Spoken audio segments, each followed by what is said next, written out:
My search led me to the study of the spiritual forces with which all of us are blessed.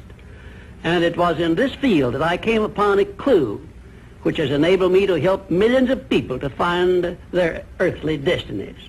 I want to describe my discovery in the simplest terms possible, because it will reveal to you why it is true that whatever the mind can conceive and believe, the mind can achieve, regardless of how many times you may have failed in the past or how lofty your aims and hopes may be. I caught my first fleeting glimpse of the profound law which provides the means by which we may choose our own purpose in life and attain it, while I was being coached by Andrew Carnegie during the organization of the Science of Success philosophy. I had just finished telling Mr. Carnegie that I feared he had chosen the wrong person to give the world the first practical philosophy of personal success because of my youth, my lack of education, and my lack of finances. Well, at this point, Mr. Carnegie delivered a lecture that I shall never forget, because it changed my entire life and paved the way for my helping to change the lives of millions of people, some of them not yet born. Let me call your attention to a great power which is under your control, said Mr. Carnegie, a power which is greater than poverty, greater than the lack of education, greater than all of your fears and superstitions combined. It is the power to take possession of your own mind and direct it to whatever ends you may desire. This profound power, Mr. Carnegie continued, is the gift of the Creator, and it must have been considered the greatest of all of his gifts to man, because it is the only thing over which man has the complete and unchallengeable right of control and direction. When you speak of your poverty and lack of education, Mr. Carnegie explained, you are simply directing your mind power to attract these undesirable circumstances, because it is true that whatever your mind feeds upon, your mind attracts to you. Now you see why it is important that you recognize that all success begins with definiteness of purpose, with a clear picture in your mind of precisely what you want from life. Then Mr. Carnegie continued his speech with a description of a great universal truth which made such an impact upon my mind that I began then and there to give myself a new outlook on life and set up for myself a goal so far above my previous achievements that it shocked my friends and relatives when they heard about it. Everyone, said Mr. Carnegie, comes to the earth plane blessed with the privilege of controlling his mind power and directing it to whatever ends he may choose.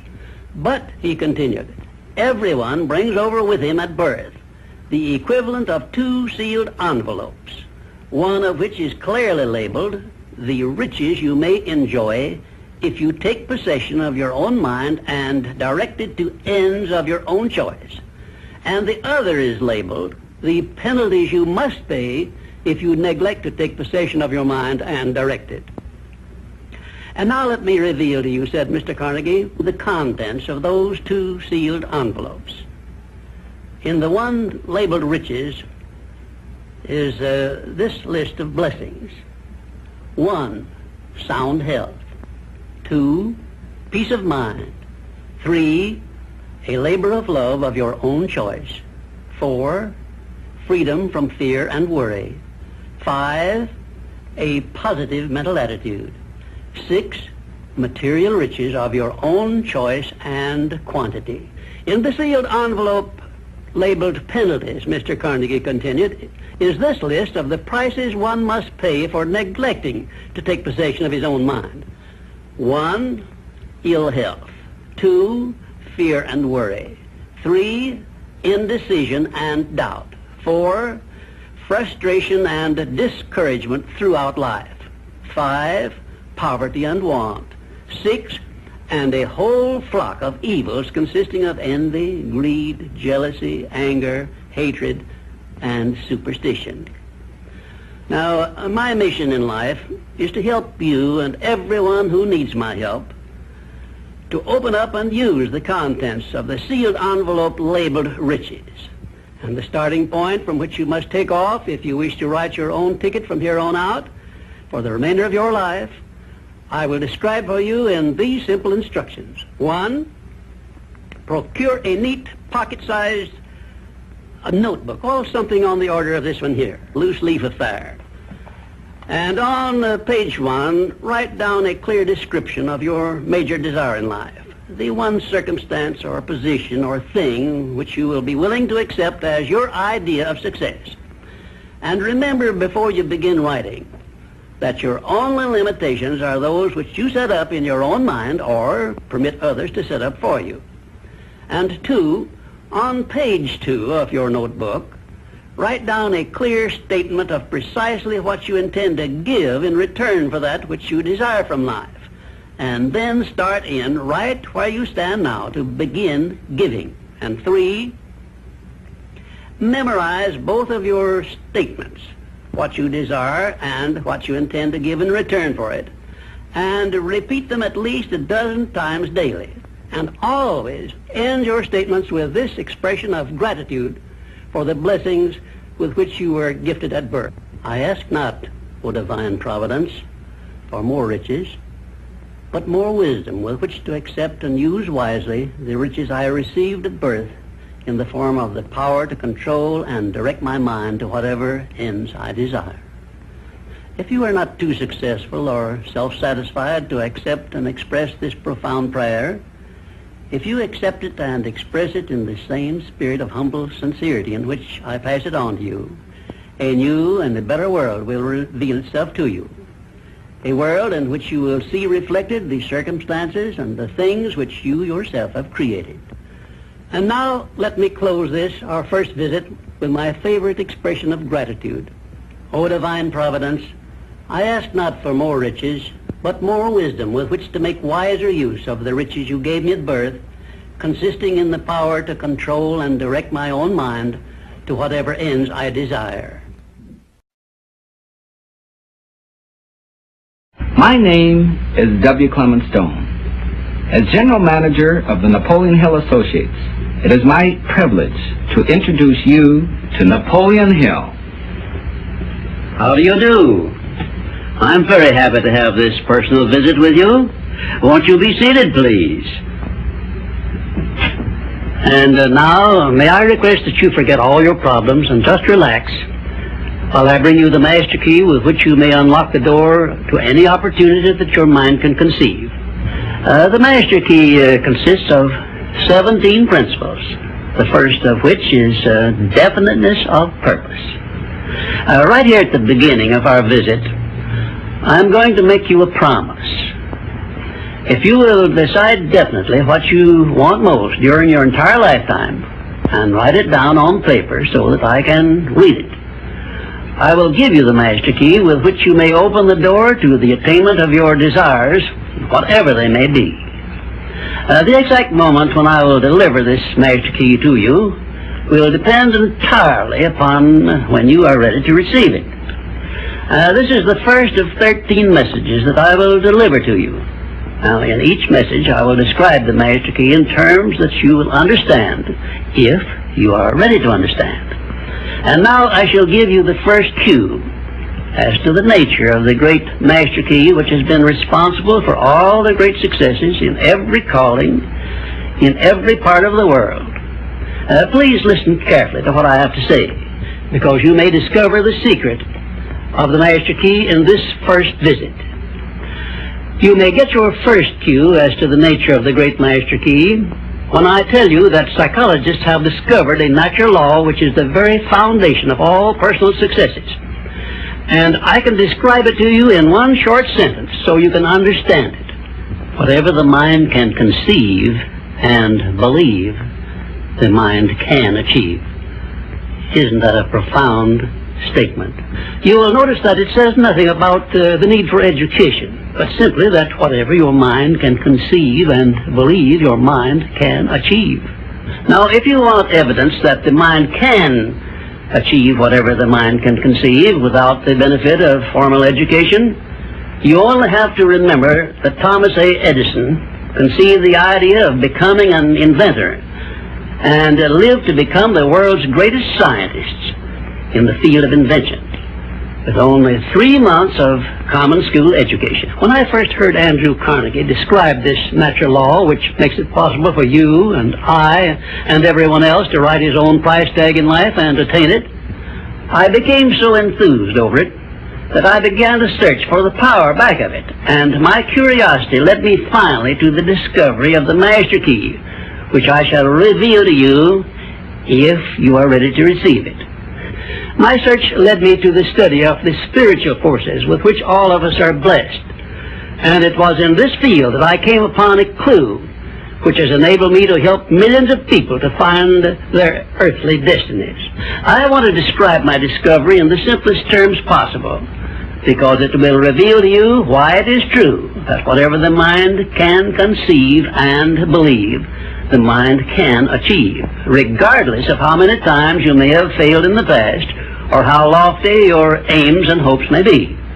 I caught my first fleeting glimpse of the profound law which provides the means by which we may choose our own purpose in life and attain it, while I was being coached by Andrew Carnegie during the organization of the Science of Success philosophy. I had just finished telling Mr. Carnegie that I feared he had chosen the wrong person to give the world the first practical philosophy of personal success because of my youth, my lack of education, and my lack of finances.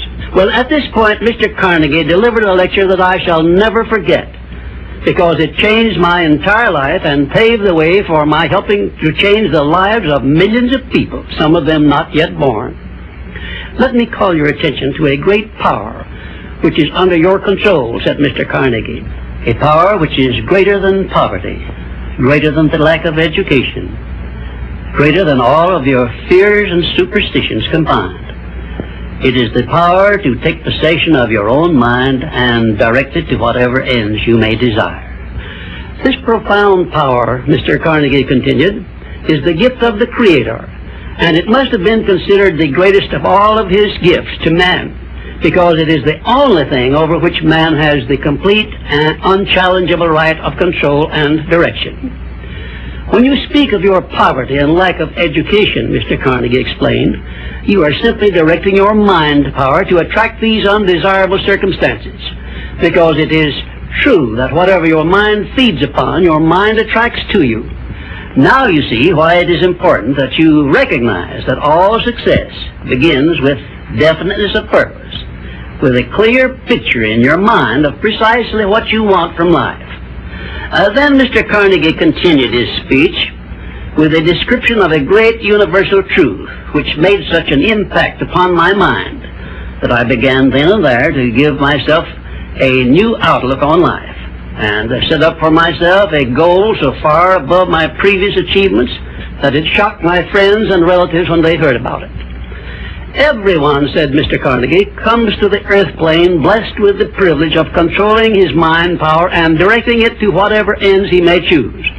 But, he continued, everyone brings over with him at birth the equivalent of 2 sealed envelopes, one of which is clearly labeled, the riches you may enjoy if you take possession of your own mind and direct it to ends of your own choice, and the other is labeled, the penalties you must pay if you neglect to take possession of your mind and direct it.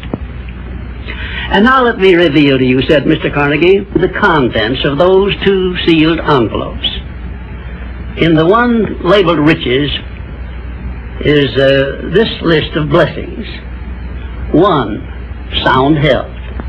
2, peace of mind. 3, a labor of love of your own choice. 4, freedom from fear and worry. 5, a positive mental attitude. 6, material riches of your own choice and quantity. In the sealed envelope labeled penalties, Mr. Carnegie continued, is this list of the prices one must pay for neglecting to take possession of his own mind. 1, ill health. 2, fear and worry. 3, indecision and doubt. 4, frustration and discouragement throughout life. 5, poverty and want. 6, and a whole flock of evils consisting of envy, greed, jealousy, anger, hatred, and superstition. Now, my mission in life is to help you and everyone who needs my help to open up and use the contents of the sealed envelope labeled riches. And the starting point from which you must take off if you wish to write your own ticket from here on out for the remainder of your life, I will describe for you in these simple instructions. 1, procure a neat pocket-sized notebook, or something on the order of this one here, loose leaf affair. And on page 1, write down a clear description of your major desire in life, the one circumstance or position or thing which you will be willing to accept as your idea of success. And remember before you begin writing that your only limitations are those which you set up in your own mind or permit others to set up for you. And 2, on page 2 of your notebook, write down a clear statement of precisely what you intend to give in return for that which you desire from life. And then start in right where you stand now to begin giving. And 3, memorize both of your statements, what you desire and what you intend to give in return for it. And repeat them at least a dozen times daily.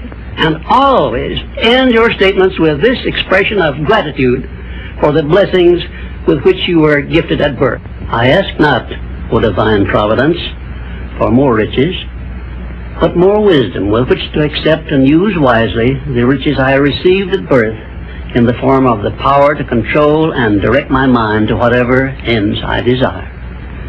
If you are not too successful or self-satisfied to accept and express this profound prayer, if you accept it and express it in the same spirit of humble sincerity in which I pass it on to you, a new and a better world will reveal itself to you. A world in which you will see reflected the circumstances and the things which you yourself have created. In my next visit, I will give you a description of the second principle of success, through the application of which you may make use of the education and experience of other people and get the necessary help you may need in attaining your definite major purpose in life. And now let me close this, our first visit, with my favorite expression of gratitude. O divine providence, I ask not for more riches, but more wisdom with which to make wiser use of the riches you gave me at birth, consisting in the power to control and direct my own mind to whatever ends I desire.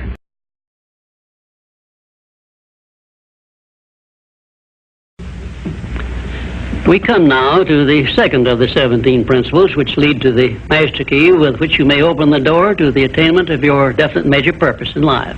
This principle of success is called the master mind principle. I want you to understand the nature of the master mind principle because you must use it before you can take possession of the master key. An understandable definition of the master mind is this: it consists of 2 or more people who work in perfect harmony for the attainment of a definite purpose.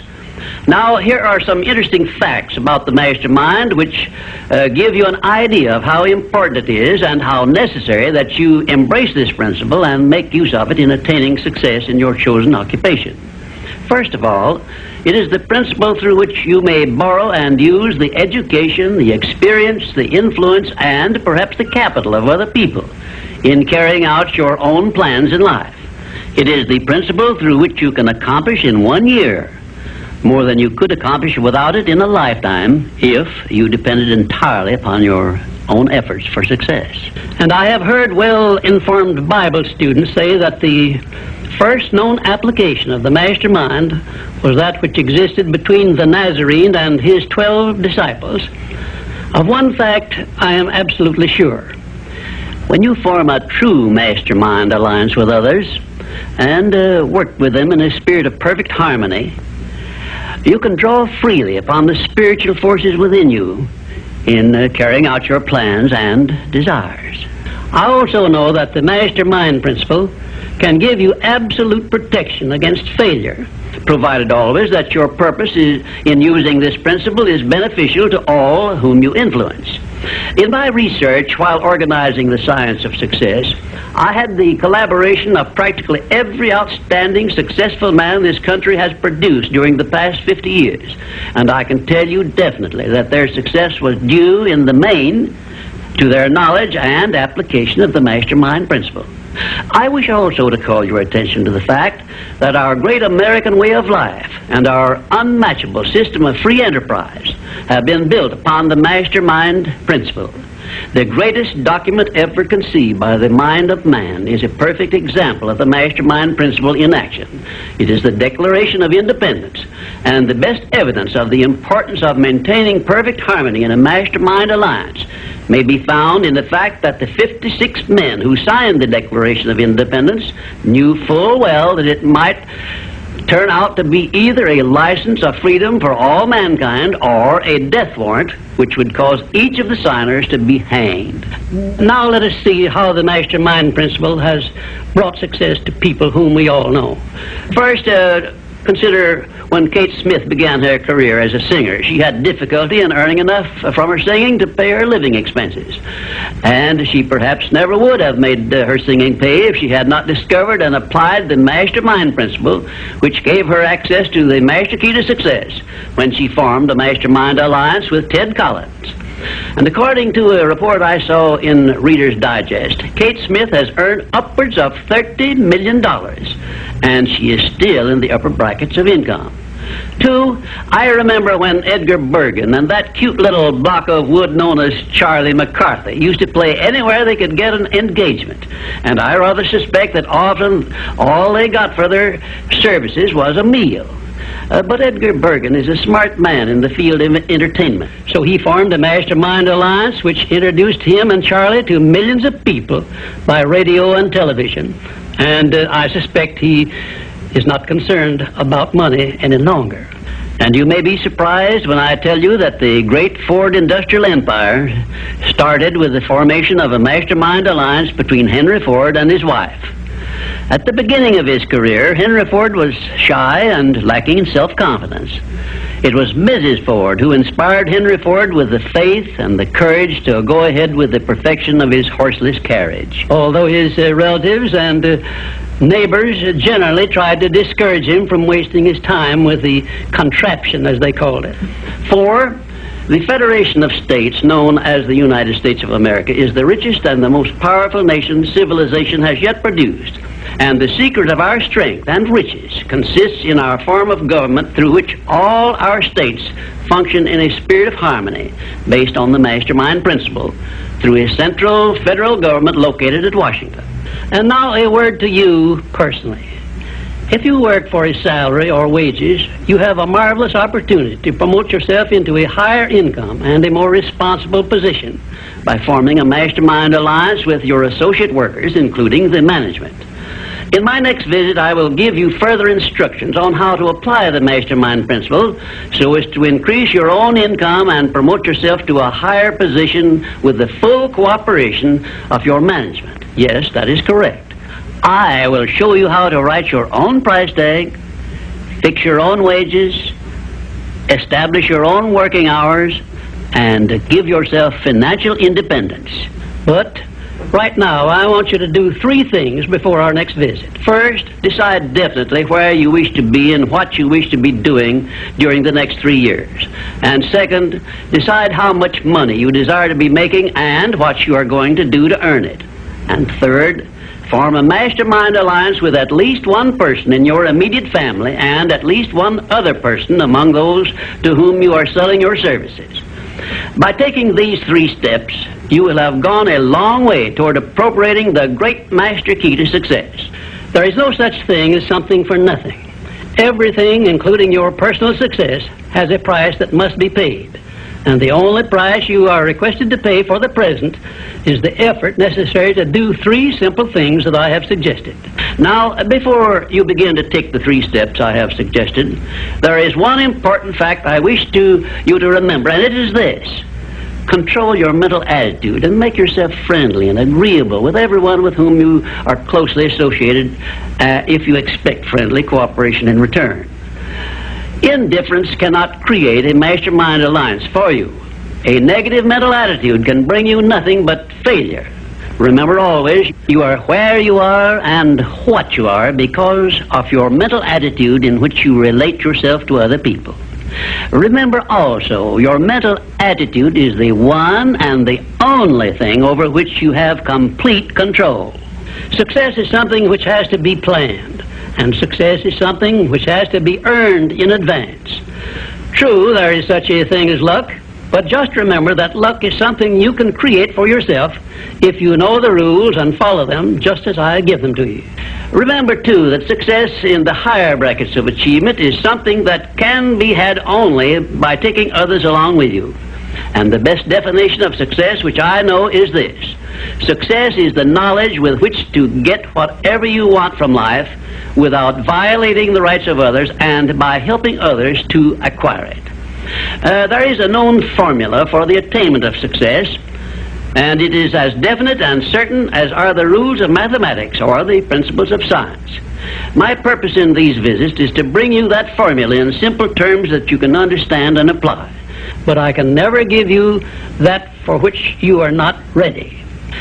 If you are ready to advance into the higher brackets of success, you will recognize this fact by your willingness to follow the simple instructions I shall give you as we go along. If Kate Smith had not been ready for success when she formed a mastermind alliance with Ted Collins, he couldn't have brought her success. This thing called success is a very profound and interesting thing because the line of demarcation between success and failure is so slight that it is often hard to tell where one ends and the other begins. For example, in my association with the late Henry Ford, I recognized that he had thousands of people working for him who had much more education than he, more magnetic personalities, more ability to make friends, and a much better chance of succeeding than Mr. Ford had when he was working for wages. But Mr. Ford had one simple quality the others who worked for him did not possess. The same quality I will clearly describe for you in my future visits with you. Meanwhile, I would be interested in knowing if you can describe this one simple quality Henry Ford possessed, which made him the greatest industrialist this nation has ever produced.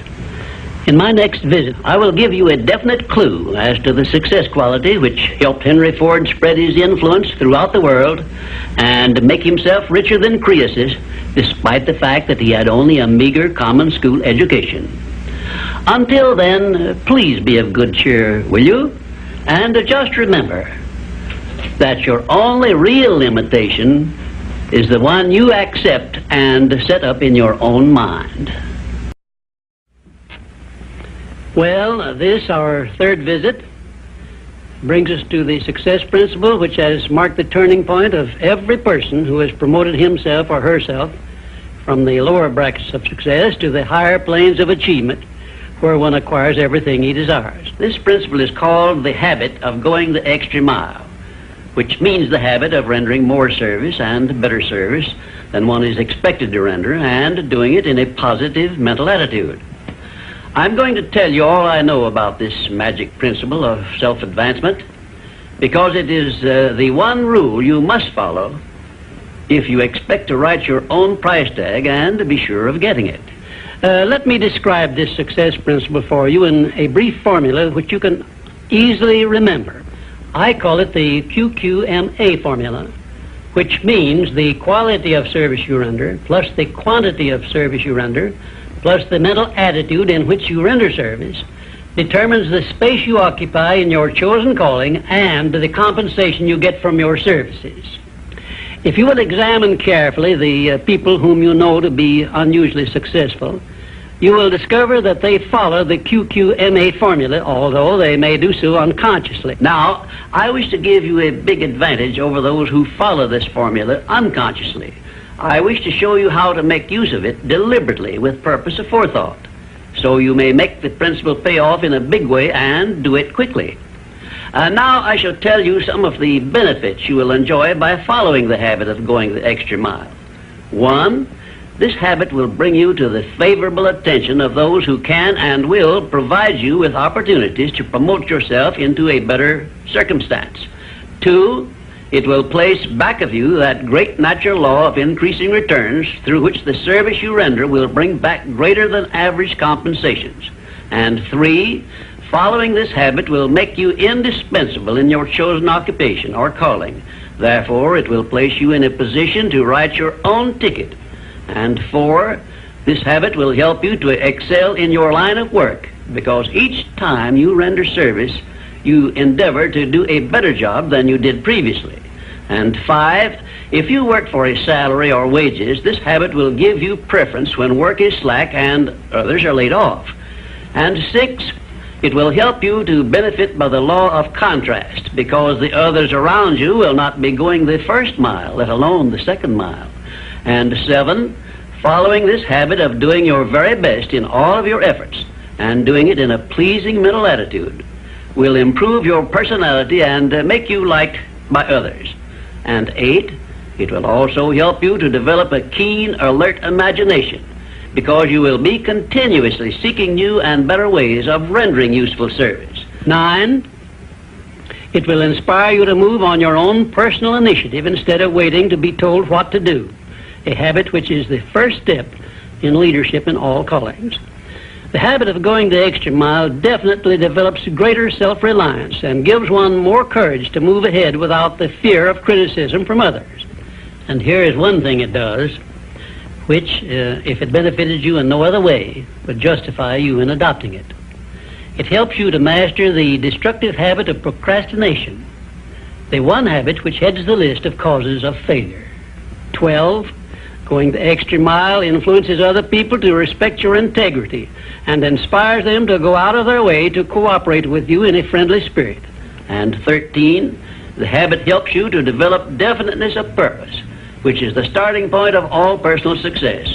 And it stops you from drifting through life without knowing what you want or where you are going. And number 14, and here is the grand payoff which this habit gives you. It provides you with the one and only excuse for asking for a promotion to a better station in life or a higher pay. Obviously, if you are doing no more than you are being paid for, then you are receiving pay for all to which you are entitled.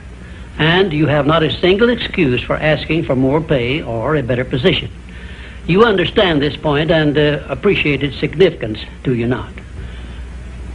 15, last but not least, the habit of going the extra mile conditions your mind to maintain a mastermind alliance with others. Ever so often I hear people complain about their not receiving favorable breaks in their relations with others. I never hear this sort of complaint from one of my students of the science of success, nor from anyone who has ever read any book that I have written, because all of my students have learned the secret of how to create their own favorable breaks. They do it by following the habit of going the extra mile. I can tell you frankly, I have never received a major favorable break during my entire life that did not come from having applied the principle of going the extra mile. Sometimes I hear people complain also that their positions are such that they are not permitted to go the extra mile. And my counsel to these people is always the same. Change positions and market your services where it pays to go the extra mile. I am sincere in giving this advice because I know that no one can do better than earn a mere living unless and until he begins going the extra mile. During my business career, I suppose I have employed at one time or another at least a score of private secretaries, all of whom followed the habit of going the extra mile. But I have never been able to keep but one of those secretaries for more than a year because invariably they promoted themselves into better paying jobs elsewhere, and they did so with my full blessings. The one exception is my present chief secretary, who has been with me for over 10 years. I married her to make sure I wouldn't lose her. The reason I know definitely that the habit of going the extra mile is a sound procedure is the fact that I have checked this principle, as I did all of the other 16 success principles, to make sure they were in harmony with natural laws. I can give you a fine example of how nature forces man to go the extra mile in order that he may produce the food with which to exist. The farmer, for example, must follow the habit of clearing the ground, fencing it, plowing it, and planting the seed at the right season of the year, all of which he must do in advance without compensation of any kind. If he does his part of the work properly, he then hands the job over to nature, sits down and waits for her to do her part, and within a brief period, nature germinates the seed the farmer plants, matures it, and yields back to him the seed he planted, plus perhaps an increase of 100 times that amount, to compensate him for having gone the extra mile. Thus we see that the law of increasing returns comes to the aid of the man who goes the extra mile. And this principle applies the same in rendering service in a job as it does in the fields of a farmer. If the farmer did not follow the habit of going the extra mile, the human race would starve to death in one season. And I am sure you will agree that any time we can copy Mother Nature's habits, we will not go wrong in doing so. You now have a possession of the third principle of personal achievement, which brings you 3 steps nearer the secret by which you may take possession of the master key to success. In order that you may test the magic power of this third principle, I'm going to offer you a suggestion which may bring you such overwhelming success that you will not need to attend further visits with me. My suggestion is this. First, start tomorrow in whatever occupation you are engaged to render some form of useful service to someone near you which you are not expected to render and for which you neither expect nor ask for compensation. And 2, render this service in a pleasing mental attitude which will show clearly that you enjoy doing it. And 3, follow this practice 7 days in succession, and then notice what a changed atmosphere you will enjoy in your association with those nearest you. In carrying out these instructions, do not make known your plan to anyone, but go ahead and do it in the most natural way possible. And by the end of the 7th day, you will find yourself so much happier and so much better liked by those around you that you will never desire to give up the habit. Then you will be within easy reach of the supreme secret of success, which comes through the master key to success. In my 4th visit with you, I will give you a very definite clue as to the means by which you may appropriate and use the great master key. And in this same clue, I will introduce you to the source of a form of power which does not recognize the word impossible and helps you to transmute all failures and defeats and all adversities into assets of great benefit to you. And now, until our next visit, may I remind you that if you believe it, you can do it. We come now to the 4th visit, where I shall introduce you to your greatest asset, and with this introduction, the master key to success will be within your easy reach. I say this is your greatest asset because it is the 4th of the 17 success principles with which you may tap and draw upon the supreme power which created you and runs this entire universe. The name of this principle is applied faith. And I want you to remember it is not something I am bringing to you, but it is something you already possess, although you may not have made use of it in the past.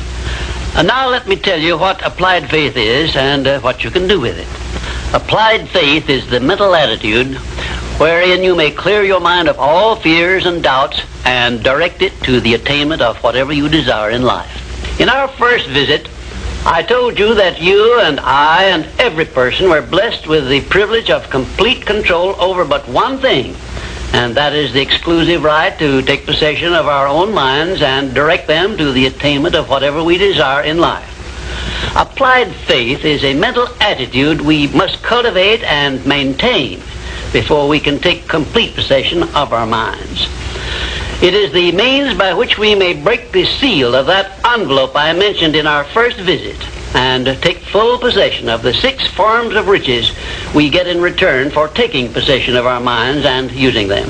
Those 6 riches were, as you may remember, sound health, peace of mind, a labor of love of your own choice, freedom from fear and worry, a positive mental attitude, and material riches of your own choice and quantity. We are now, this very moment, standing in front of the gateway which can be opened only with the great master key to success. And I'm giving you the closest clue I have yet mentioned as to how you may take possession of this key. In order that you may condition your mind to embrace and use applied faith, you must understand that there are 2 ways in which you can use faith. You can put it into reverse gear and use it in a negative way by allowing your mind to dwell upon the circumstances and the things you do not want, such as poverty, ill health, failure, defeat, And this is precisely what the majority of people do, which explains why the majority of people go through life in misery and want. Or you can take possession of your mind and direct it to think of the 6 riches which came over with you in that sealed envelope. And you will attract these riches to bless and serve you all through your life. Isn't it a strange fact that most people make a negative application of their great power of faith by thinking about and believing in poverty, ill health, fear, failure, and defeat, when it would be so easy for them just to change their thinking over to the circumstances and things they desire? Now let me give you a description of the one thing which represents the main difference between a successful person and a failure. Please listen carefully and think for yourself as I speak, because failure to recognize the truth I am about to give you is the starting point of most failures. Successful people in all occupations, all professions, and all callings have one trait which distinguishes them from the failures. It is their capacity for belief. The failures see the hole in the donut, but do not see the donut around the hole. The successes see the hole also, but they see the donut around the hole. Thomas A. Edison believed that he could perfect an incandescent electric lamp, and despite the fact that he failed over 10,000 times before he was crowned with success, he made his belief uncover the secret for which he was searching. Give one guess as to how many times the average person must fail before he quits. Fails because of the lack of capacity for belief. How many times can you meet with defeat before you give up the ghost and quit? Henry Ford believed he could build a self-propelled vehicle which would take the place of the horse and buggy. And despite the ridicule of relatives and neighbors and the lack of finances, he transmuted his belief into an industrial empire which changed the entire American way of life. Mind you, Ford did this with very little education and no operating capital to begin with. Right here, let me ask you a question which may well change your entire life. You perhaps have an idea or a plan which would be useful to other people, but you have done nothing about it because you lack the self-confidence to give you a start. In other words, you are now where Henry Ford was before he built the first model of his world-famous automobile. Mr. Ford broke through that wall of fear which may now be holding you back and put his idea into operation by making use of the mastermind principle I mentioned in our second visit through an alliance with his wife. Now the question I wish to ask you is this: why don't you form a mastermind alliance with someone and begin putting your ideas to work for you? Belief is truly a magic word, because it is the beginning of all successes. It is the very foundation of civilization. It is the one quality you must develop before you can make use of the great master key to success. To be successful, you must become a person with a great capacity for belief, and the place to start believing is with yourself. You should begin by recognizing that you were born with the privilege of complete control over your own mind.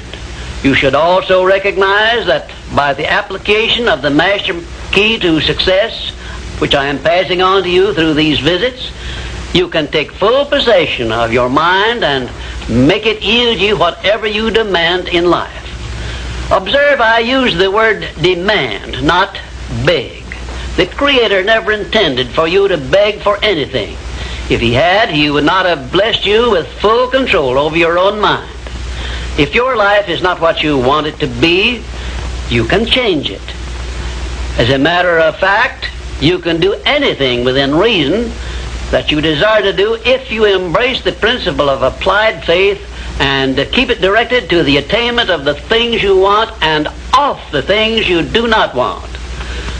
I should know what I'm talking about because I was handicapped at birth by the 4 horsemen which keep most people in bondage all the days of their lives: poverty, fear, illiteracy, and superstition.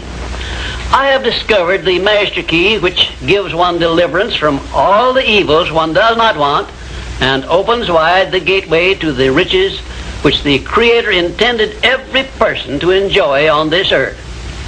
Applied faith is the only means by which the master key can be appropriated and used. Therefore, I give you these instructions through which you may create a mental attitude which is favorable for the expression of faith. 1, know what you want and believe that you can and will get it. 2, give expressions of gratitude many times daily for having received that which you want, even before you actually get physical possession of it. Possession starts first in the mind. Please remember this. 3rd, keep your mind open for hunches from within. And when you are inspired to action, do not wait, but move on your own personal initiative at once. Remember, there can be no application of applied faith without action. 4th, when overtaken by defeat, as you may be many times, remember that man's faith is tested many times before he is crowned with final victory. And accept your defeat as nothing more than a challenge to keep on trying. And 5, a burning desire for the things or circumstances you want is the starting point of all applied faith. Be definite, believe, and act. And keep on acting if at first you meet with defeat. 6, when doubt creeps into your mind, remember that whatsoever a man believeth, that shall he also reap. Remember, faith is not something you get. Faith is something you already have. But you may be using it in reverse gear by believing in the circumstances and things you do not want, the things you fear. Remember also that faith is guidance only. It is not a power which will bring you what you want, but a power that can guide you to go after what you want and get it. Remember, too, that your faith is limited only by your own capacity to believe.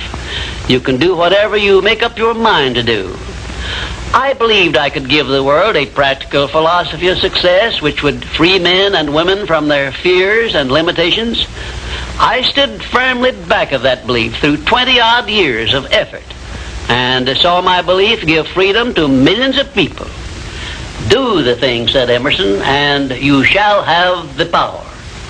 May I paraphrase this great truth by saying, believe and you shall receive. And now, until our next visit, will you please remember that your life is exactly what you make it by your own mental attitude.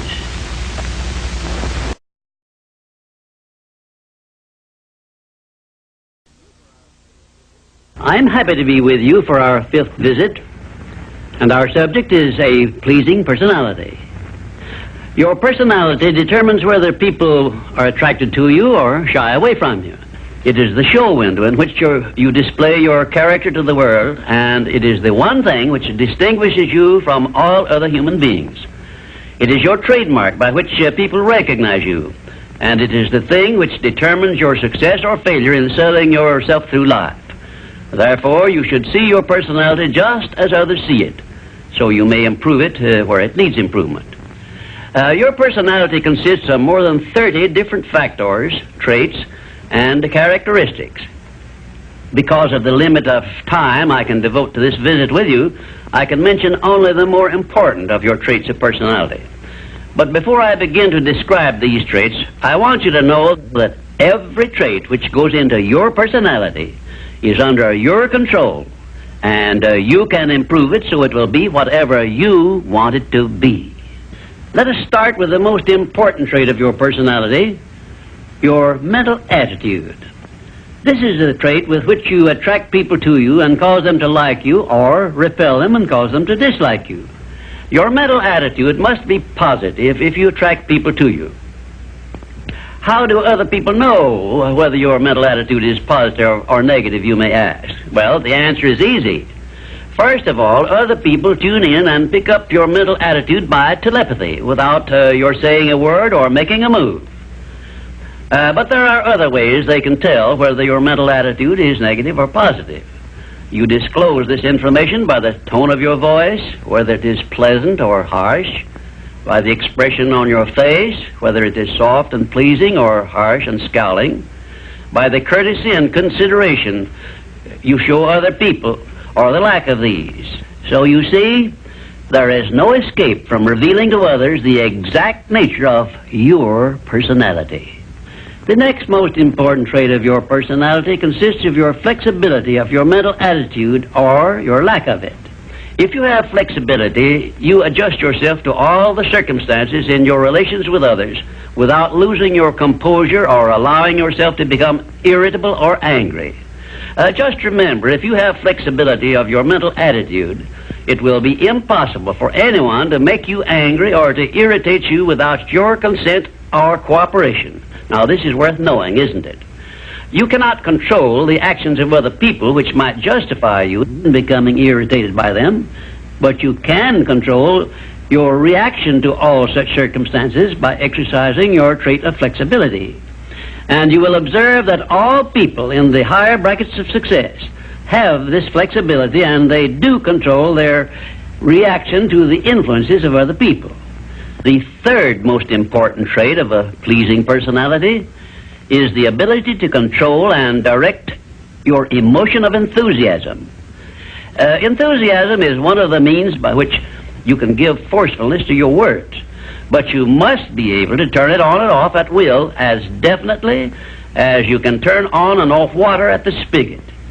Uncontrolled enthusiasm often makes people boresome.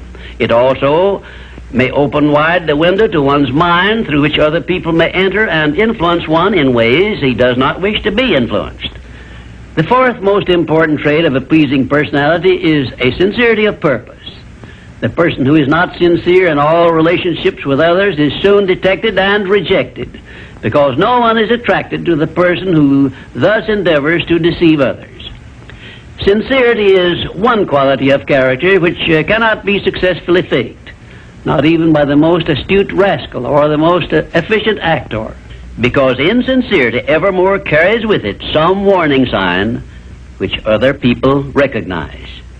You have only to go back into your own experience with insincere people to prove the truth of what I have stated.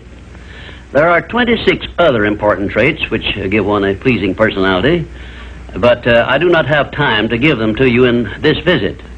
Now let us turn our attention to some of the common habits which destroy a pleasing personality.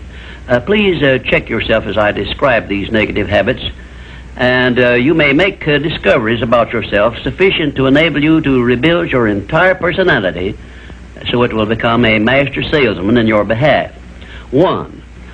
One of the most destructive habits which make one's personality objectionable is that of breaking in and running away with the conversation when others are speaking. And 2, sarcasm, expressed by insinuations and wisecracks which are not so wise, is near the head of the list of habits which give one a negative personality. And 3rd, vanity expressed by either words or actions is sure to make one unpopular. And 4, indifference in listening while others are speaking is sure to be noticed and resented. It is more profitable to be a good listener than it is to be a good talker, because one is always apt to learn something while listening to others, but never learns anything from hearing himself talk. 5, the attempt to flatter where flattery is obviously not deserved will bring quick resentment from others. Also, it will put them on notice, if they are wise, that the flatterer wants something he perhaps should not get. And 6, the habit of finding fault with the world at large and people in general is never a popular habit, and it is no part of a pleasing personality. It is far better to direct conversation to the circumstances and things which are right than to complain of those which one believes to be wrong. And 7, one of the very worst habits which destroy a pleasing personality is that of openly and directly challenging those with whom one may not agree, where there is no obvious reason for doing so, except the desire to be on the opposite side. And 8, the habit of volunteering unsolicited advice to others who have not requested it can make one an intolerable bore. Free advice usually is considered to be worth just what it costs, which is nothing but the patience with which to listen to it. And 9, the habit of speaking of one's physical ailments, worries, and personal problems may be tolerated by others, but This habit will never make one welcome or pleasing. If you wish to make yourself welcome in your relations with others, manage to talk about things which interest and concern those to whom you are speaking. You will never be boresome to the person to whom you are speaking of himself and the things which interest him, a truth which all master salesmen understand and respect. And 10, the habit of endeavoring to convey an impression of superiority through the use of words and topics unfamiliar to others is a surefire destroyer of popularity. If you wish to sell yourself to others successfully, you must negotiate with them on their own level through terms which they understand. And 11, envy of those who are successful is a trait which destroys a pleasing personality. The truly great men and women have all been known to be generous, sympathetic, and joyous in connection with the good fortunes of others. And 12, slovenliness in body, posture, and in clothing never attracts but always repels others. Clothes make not the man, as has been said, but they surely give him a mighty good start if they are appropriate and properly worn. Carelessness in body carriage and posture is immediately traceable to a negative mental attitude. If you are free from these 12 common habits which make one unpopular, you probably have a very pleasing personality. There are 5 other negative habits which make one unpopular, which I have not had the time to mention. Remember this, please. If you are not liked by other people, you may be sure there is a reason which you can detect and correct. It is unnatural for one person to dislike another without a cause. Before you can make full use of the master key to success, you will need to make your personality pleasing. This will require courage on your part and honesty with yourself. A pleasing personality stands near the head of the list of assets which make one truly rich. I was impressed with this truth many years ago when I heard Andrew Carnegie say that he paid his right-hand mastermind ally, Charles M. Schwab, $75,000 a year for the services he rendered directly. But he often gave Mr. Schwab a bonus at the end of the year of $1 million for the influence he exerted on his associate workers because of his pleasing personality. You see, therefore, Andrew Carnegie, who has been said to have been the greatest judge of men this nation has ever known, placed a value on a pleasing personality of more than 10 times as much as he valued the personal services of his right-hand man. Perhaps this will give you a clue that may help you up the market value of your personality. And now, until we meet again, may I wish you health, wealth, and peace of mind. This visit brings us to the 6th principle of success, without which the 5 principles I have given you previously would be useless. It is the principle of self-discipline. Self-discipline, as I am presenting it to you here, has reference not only to your mastery of negative habits, which stand in the way of your success, but more particularly to your development and enforcement of the positive habits you will need in order to avail yourself of the 6 assets you brought over with you in that sealed envelope I mentioned in our first visit. Now let me give you a list of the more important things over which you will have to exercise self-discipline before you can embrace and use the great master key to riches.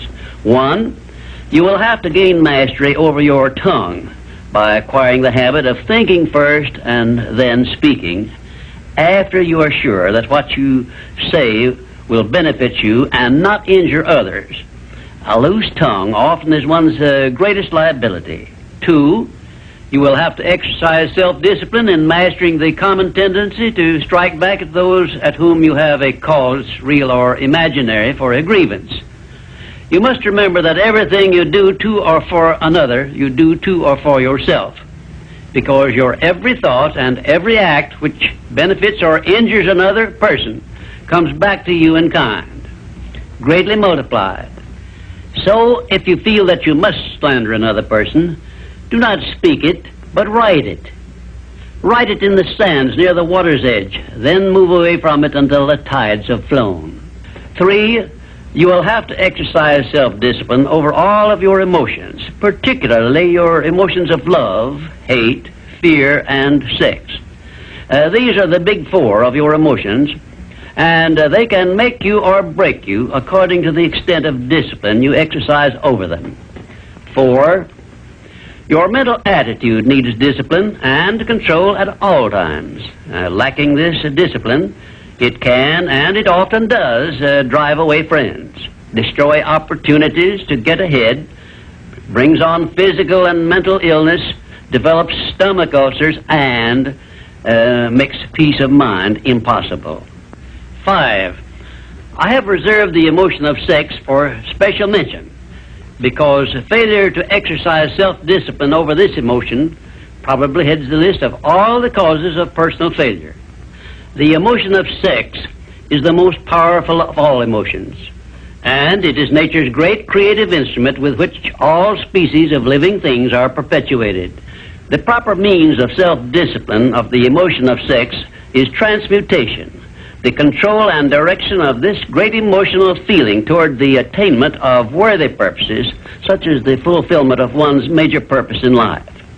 The great leaders, artists, orators, industrialists, and professional people have learned the art of sex transmutation through the proper system of self-discipline. Because of the delicacy of the subject of sex emotion, I am limited as to the information I can give you about it on this visit. But I have covered the subject much more in detail in some of my books. And 6, your stomach also needs discipline through the proper habits of dieting and fasting. Because information on dieting and fasting should come from your own doctor. I will not go into details concerning them, except to call your attention to the need for knowledge on this subject. Personally, I attribute my sound physical health mainly to the habits of dieting and fasting which I have developed through the years.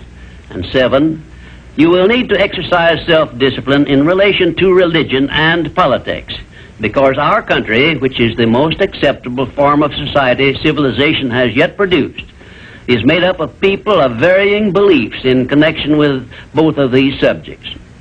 To be happy and prosperous in our country, we must learn to live and to let live, to give others the privileges we ask and demand for ourselves. And this often calls for strict discipline over self. 8, but I have reserved until the last my reference to the most important circumstances over which you must exercise the strictest of self-discipline if you are to embrace and use the great master key to riches. I have reference to your profound privilege of taking possession of your own mind and directing it to whatever ends you may desire. You cannot take possession of your own mind or direct it to definite ends without a practical system. I have devoted the better portion of my past life to the revelation and presentation of such a system. And I know that this system works because it has been successfully used by many millions of people throughout the world. The system is not only practical and workable, but it is so simple that anyone who is ready for it may master it and use it successfully. Its use does not call for a genius nor a great amount of formal education. It calls only for a will to take possession of one's own mind and a definite purpose to which the mind is to be directed. Self-Discipline by Thomas A. Edison made him the world's greatest inventor, who revealed to mankind during the first half of the 20th century more of nature's secrets than had been uncovered during the entire previous history of civilization. Self-discipline carried Wilbur and Orville Wright through a multitude of failures and enabled them finally to give the world its first practical airplane, an achievement which has made the world smaller and changed the entire trend of civilization. Self-discipline helped Helen Keller to triumph over deafness, blindness, and dumbness, a combination of afflictions such as most people never experience. Self-discipline helped me to carry on through years of heart-aching discouragement and defeat and give the world the first practical philosophy of success based on the know-how gained by hundreds of men and women who spent a lifetime by the trial and error method in discovery of the principles which lead to personal success. Self-discipline is among the top-ranking features of all the great religions, including, of course, the Christian faith. And there are some people who believe that our major purpose on earth is that of developing wisdom through struggle and self-discipline. One thing is certain: no one ever becomes very wise without the aid of self-discipline, and no one ever finds peace of mind and happiness without the strict exercise of self-discipline. Self-discipline is the only means of transmuting sorrow into faith. It is the only means by which we may transmute hatred of others into the milder emotion of sympathy for them. It is the only means by which we may reveal and profit by the seed of an equivalent benefit which comes with every adversity and every defeat. It is the only means by which we may shut out of our minds the deadly effects of past experiences of suffering and unpleasantness.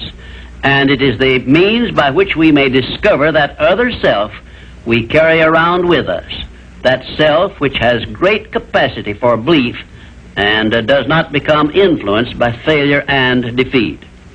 Self-discipline can give us freedom from the fear of death, the most difficult to master of all of our fears. It can free us from the disease of hypochondria, the fear of imaginary illness with which so many people suffer and sometimes die. Self-discipline is the means by which we may think our own thoughts, live our own lives as we wish to live them, and remain forever free from the evils of fears and limitations which we have inherited from the dark ages before the dawn of civilization. The Creator never gives one an asset or benefit without passing along with it the means by which it may be embraced and used. Self-discipline, therefore, is the means by which the Creator provided us with a method of embracing and using the only thing over which we have unchallengeable control, the power of our own thoughts.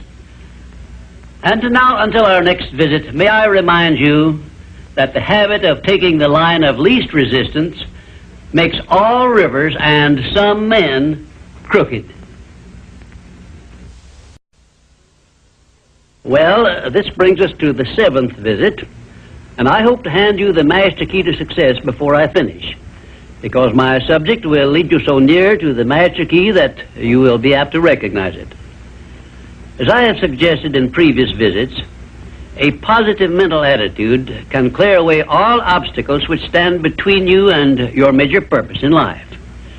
Because of the importance of the subject of our visit, I shall not only tell you that a positive mental attitude heads the entire list of the 12 great riches in life, but I am going to give you explicit instructions as to what you must do to keep your mind positive. In all the success books I have written, I have never suggested to my readers what they should do without clearly telling them how to do it. Are you ready? If you are ready, this visit may bring the most important change in your life you have ever experienced. 1. Learn to adjust yourself to other people's state of mind and difficulties so as to get along peacefully with them and to refrain from taking notice of trivial circumstances in your relations with other people by refusing to allow them to become controversial incidents. Great people always avoid small incidents of controversy when possible. 2. Establish for yourself a definite fixed system of conditioning your mind at the beginning of each day so you will keep it positive under all circumstances. 3. Learn the art of selling yourself to other people by indirection, such as asking leading questions which will bring out the sort of reactions from others which you desire. And do not permit yourself to be drawn into argument over unimportant subjects. 4. Adopt the habit of having a good hearty laugh every time you become irritated or angry, and it will help you if you begin each day with 1 minute of hearty laughing. This will change the chemistry of your brain and start you out with a positive mental attitude. However, you had better get out of sight when you take your laughing exercise. 5. Start each day with an expression of gratitude for all the adversities, defeats, failures you have experienced in the past, and search for the seed of an equivalent benefit these have yielded you through the passing of time. Then give thanks for the blessings you expect to receive during the day. 6. Learn to concentrate your attention on the can-do portion of all of your problems and desires, and start action where you stand in carrying out this portion. No matter what may be your problem or your desire, there is always something you can do right now that will help you.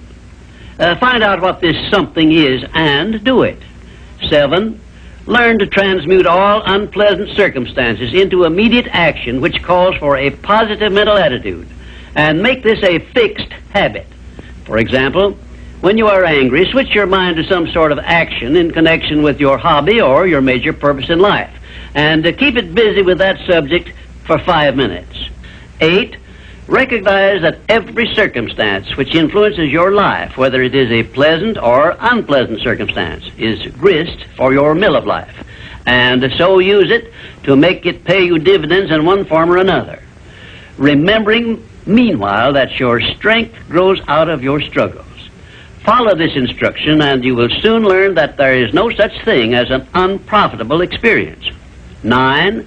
Look upon your life as a continuous process of education, of learning from all your experiences, good and bad, and be always on the alert for gains of wisdom which come to you a little at a time in both your pleasant and unpleasant experiences. 10.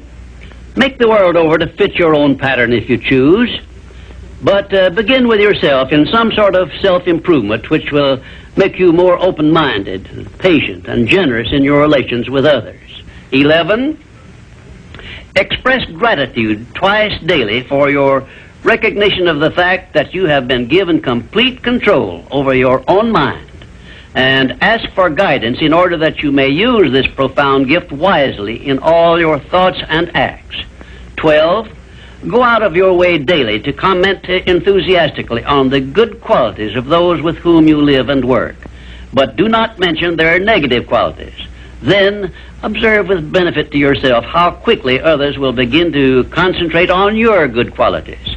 Remember, I'm still talking about how to keep your mind positive. And 13, accept all criticism of yourself as an occasion for self-examination to determine how much of it is justified, and you will be sure to make startling discoveries about yourself which will help you to the remainder of your life.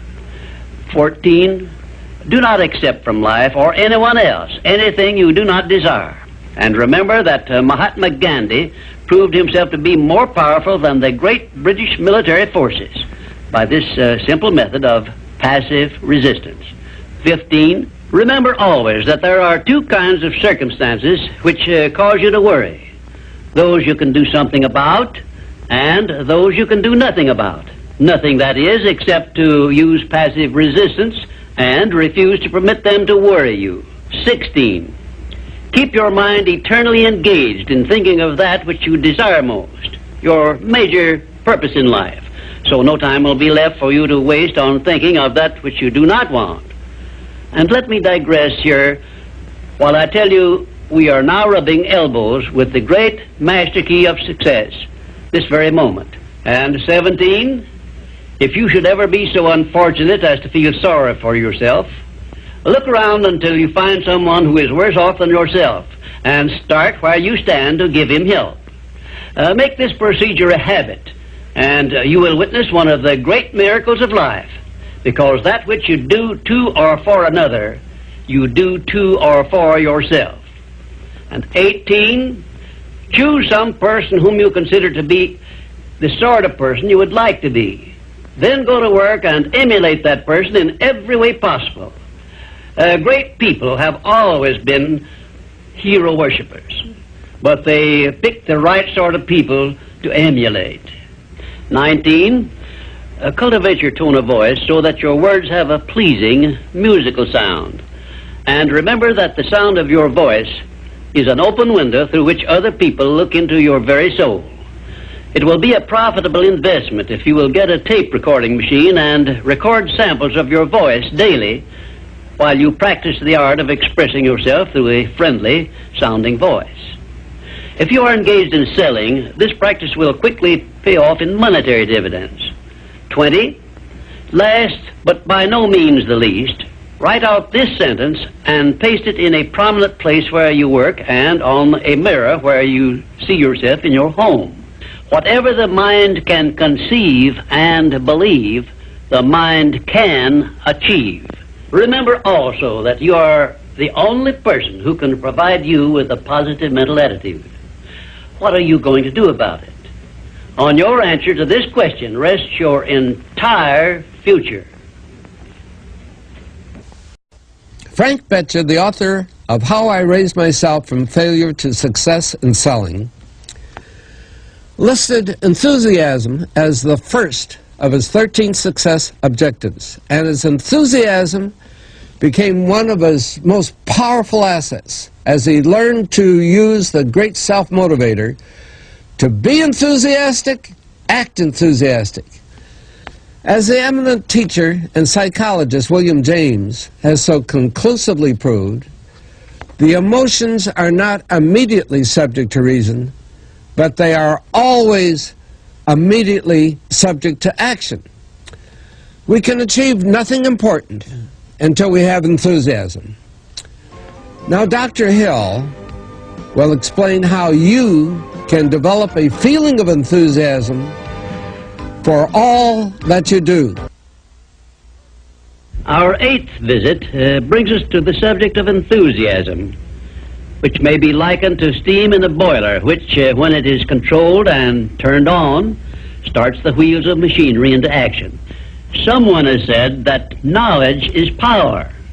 That is only a half-truth, for knowledge becomes power only when it is put into action for the attainment of a definite objective. Enthusiasm is one of the more powerful means by which we may put into action our education, experience, and knowledge. Spoken words without enthusiasm are often ineffective, and sometimes they can be actually boresome, as you of course know if you have noticed the effect a speaker without enthusiasm has on his listeners. I have known lecturers to hold audiences spellbound for 2 hours, yet when members of the audience were asked to tell what the speaker had said, they could not remember. But what they did remember was that the speaker got their attention and held it. And now let me explain why enthusiasm has such a powerful impact upon the minds of those who come under its influence. To begin with, I believe you'll be interested in knowing that your brain and every other person's brain is both a broadcasting station and a receiving station, which sends out thought vibrations and picks up those sent out by other people. When you turn on your enthusiasm, you step up the vibrations of thoughts which go out from your brain so that they reach and affect other people more quickly.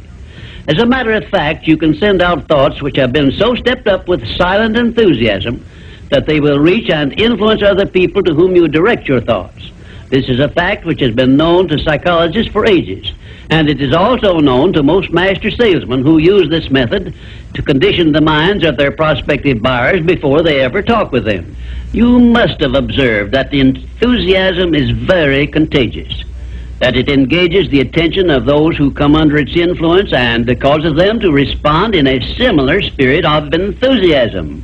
I once heard Andrew Carnegie say that if you turned loose one man who thought in terms of intense enthusiasm in an industrial plant employing thousands of people, this man's enthusiasm would very quickly reach and influence every person in the plant. And he said that it made not the slightest difference whether the enthusiasm was negative or positive, constructive or destructive. Then Mr. Carnegie went on to explain that in his selection of employees for promotion to bigger jobs, the first thing he looked for was a man's capacity to express himself in terms of intense enthusiasm. He said that enthusiasm is one of the most important traits necessary for leadership. The most successful lawyers are not necessarily those who know most about the legal profession, but they are those who know how to influence courts and juries with their belief in their cases and have a great capacity for expressing themselves with enthusiasm. When you are introduced to another person, you have a marvelous opportunity to sell yourself favorably to that person by the extent of the enthusiasm you express in accepting the introduction. When you shake hands with another person, you have also a fine opportunity to make a favorable impression by the warmth of enthusiasm you put into that handshake.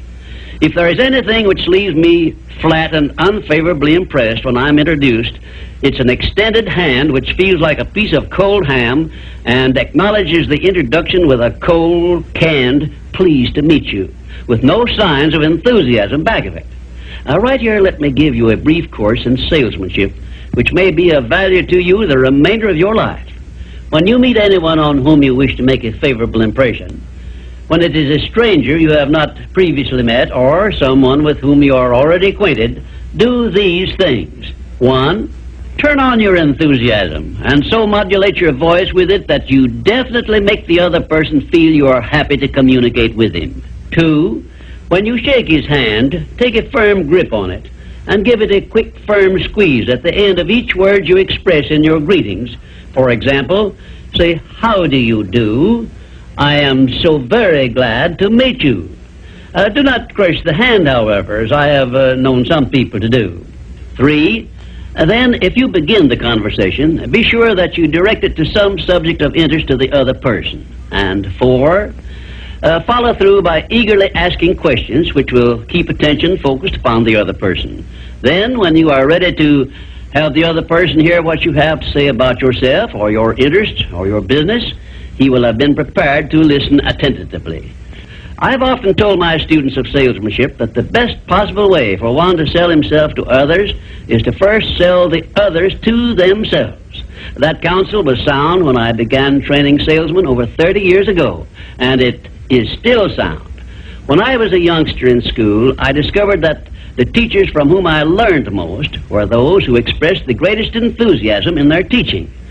And I have heard an experienced doctor say that the enthusiasm he carries into the sick room with him has more to do with helping to bring about a cure than all the medicine he can prescribe.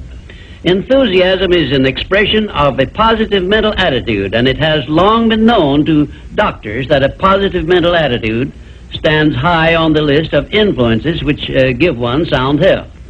I have heard it said, for example, that only one thing causes stomach ulcers, and that is worry or a negative mental attitude. And only one thing can cure stomach ulcers, and that is a positive mental attitude. It seems that disease germs cannot live and thrive in the bloodstream of one whose mind is always positive. I have still another very important observation concerning the power of enthusiasm, which I wish to give you. I have observed that prayers expressed with intense enthusiasm bring much quicker and more satisfactory results. Now, you can try this for yourself and be convinced. I began experimenting with this idea many years ago, and from my experiences, I gathered the information which caused me to change my method of prayer entirely. I now use the prayer I recommended to you on previous visits, with the gratifying results that I get quicker and more favorable action from my prayers than I did when I expressed them in a spirit which lacked enthusiasm. I suggest that a very practical way to begin learning to express yourself with enthusiasm will be to follow the habit of reading aloud for 10 minutes daily, putting all the enthusiasm at your command into your reading. You will be surprised in a short while at how much this will help you in speaking with enthusiasm in your ordinary conversations. I would suggest also that you adopt the habit of practicing enthusiasm in your conversations with your family and your business associates. Incidentally, this habit will make you more popular with those who are close to you. You can enjoy the benefits of enthusiasm if you are interested enough to develop a technique by which to acquire this habit, so you will follow it in a natural, unaffected tone of voice. If you follow my suggestion that you read for 10 minutes daily as a means of acquiring the habit of enthusiasm, I recommend that you write down a list of 10 subjects, things, or circumstances in which you have the keenest interest, and use this list for your practice purposes. You will have no difficulty in reading in a tone of enthusiasm in connection with the things that you like best.